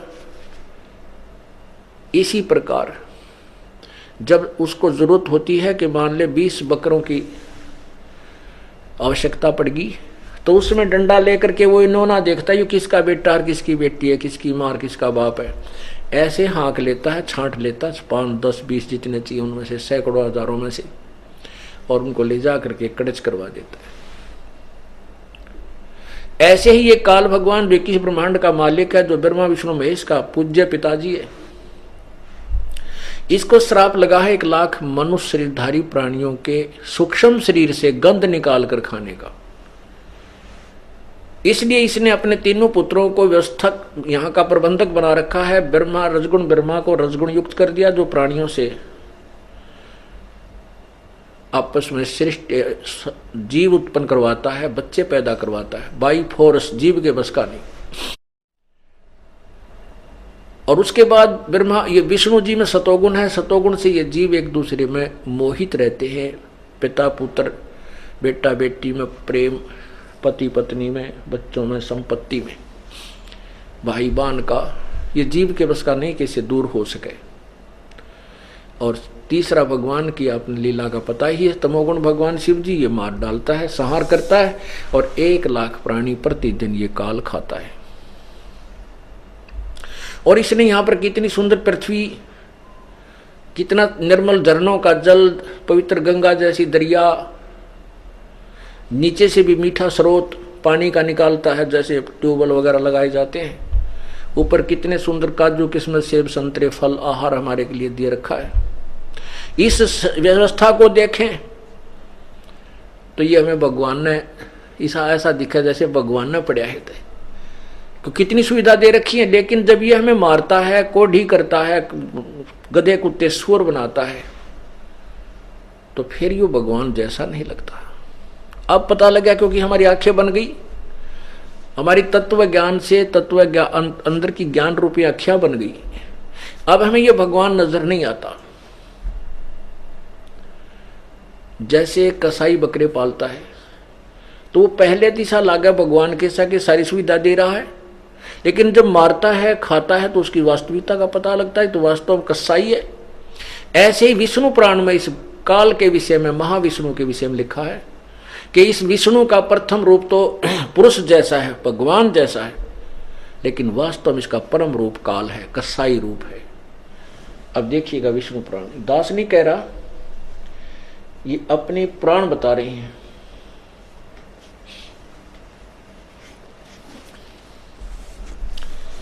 ये देखिए श्री विष्णु पुराण गीता प्रेस गोरखपुर से प्रकाशित है।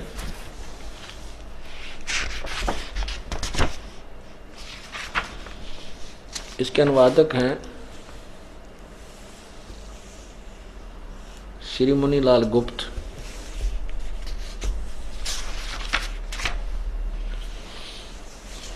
और प्रकाशक हैं एवं मुद्रक गीता प्रेस गोरखपुर से।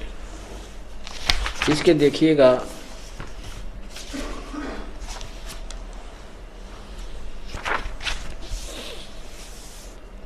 इसके 4 पृष्ठ पर अध्याय 2 प्रथम अंश पृष्ठ नंबर 4 श्री विष्णु पुराण, यहां देखिएगा।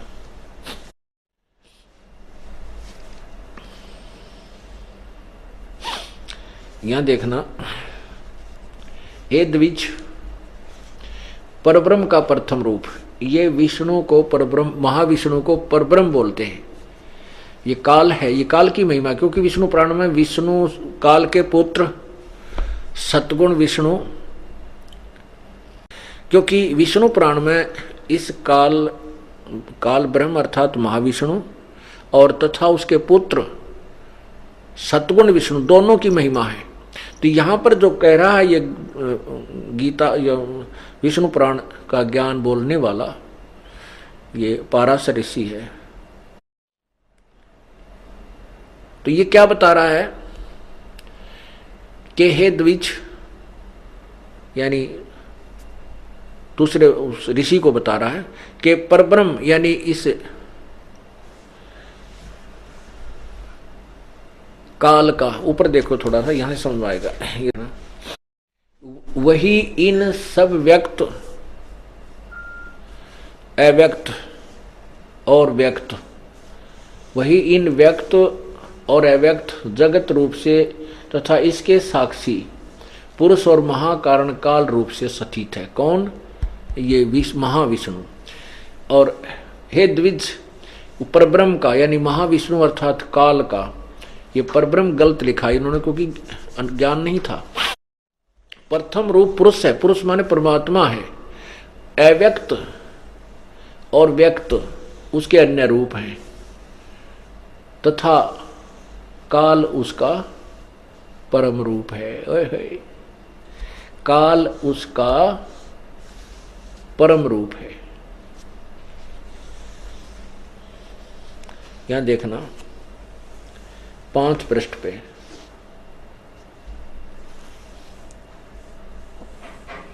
हे विप्र, विष्णु के परम स्वरूप से प्रधान और पुरुष ये 2 रूप हुए। उसी विष्णु के जिस अन्य रूप के द्वारा वे दोनों संयुक्त व्यक्त होते हैं, उस रूपांतर का ही नाम काल है। आगे देखिए, ए मैत्रेय, प्रलय काल में प्रधान के यानी प्रकृति के साम्य अवस्था में सतीत हो जाने पर, पुरुष के प्रकृति से पृथक सतीत हो जाने पर विष्णु भगवान का काल रूप परिवर्त होता है। इससे सिद्ध हो गया कि वहां जो प्रकरण है ये विष्णु अर्थात महाविष्णु का ही है। और जब ये एक ब्रह्मांड में जब ये स्वयं ये 3 प्रकार की प्रलय होती हैं। एक बार तो ये प्रलय करता है जिसमें नीचे के लोक, ब्रह्मलोक से नीचे के लोक हैं, वो विनाश में आ जाते हैं। और उस समय ये क्या करता है, कुछ समय के लिए प्रकृति दुर्गा को अलग छोड़ करके और 21वें ब्रह्मांड में चला जाता है। कहते हैं जब प्रकृति से ये अलग हो जाता है तो ये अपने वास्तविक काल रूप में परिवर्तित हो जाता है। तो इससे क्या बताया कि काल का प्रथम, परब्रह्म का प्रथम रूप तो पुरुष यानी भगवान जैसा है, और वास्तव में इसका व्यक्त और अव्यक्त इसके अन्य रूप हैं। क्योंकि व्यक्त और अव्यक्त किसी के सामने आता नहीं। गीता जी अध्याय नंबर 7 के श्लोक 24 और 25 में कहा है कि ये मूर्ख लोग मुझे कृष्ण मान रहे हैं, मुझे अव्यक्त को व्यक्त मान रहे हैं, मैं अपनी योग माया से छुपा रहता हूं और मैं इस कृष्ण की तरह मनुष्य किसी जन्म नहीं होता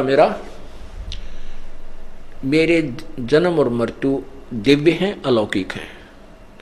तो यहां वही बताया कि व्यक्त और अव्यक्त उसके अन्य रूप हैं और काल उसका परम रूप है। व्यक्त जैसे वो महाविष्णु, महाब्रह्मा, महाशिव रूप में व्यक्त हो जाता है, अव्यक्त वो वास्तविक रूप में अलग रहता है, गुप्त रहता है। तो इस प्रकार इस काल को जिसको हम भगवान मान रहे हैं ये परमात्मा नहीं है। तो क्या बता रहे थे परमात्मा? इस झूठे सुख को सुख कहे ये मान रहा मन मोद, ये सकल चबीना काल का कुछ मुख में कुछ गोद। बेटा जाया खुशी हुई भाई खूब बजाए थाल, ये तो आना जाना लगा हुआ है ज्यों कीड़ी का नाड़।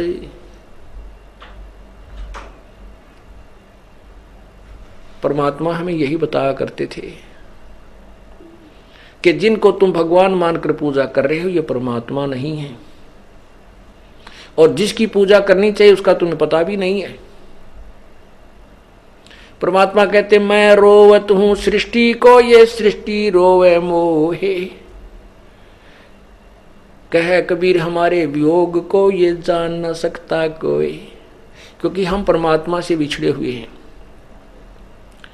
अपनी नासमझी, अपनी नालायकी, मूर्खता के कारण। और इस काल के जाल में फंस के हम कितने कष्ट उठा रहे हैं, हमारे ऊपर दुखों का पहाड़ टूटा हुआ है।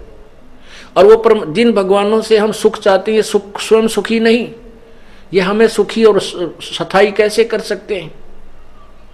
और परमात्मा कहते हैं मैं इनको रोता हूं कि तुम मेरे बच्चे हो, मेरी भक्ति करो, मेरे पास आ जाओ, मैं तुम्हें यहां भी सुखी करूंगा और सतलोक ले चलूंगा, जहां जाने के बाद कभी मृत्यु जन्म नहीं होता, वह ऐसी ही सृष्टि होगी, ऐसे ही आपका परिवार होगा, लेकिन वो परिवार कभी नष्ट नहीं होगा और कभी लड़ाई झगड़ा आपस में कोई किसी प्रकार का विद्वेष राग नहीं है।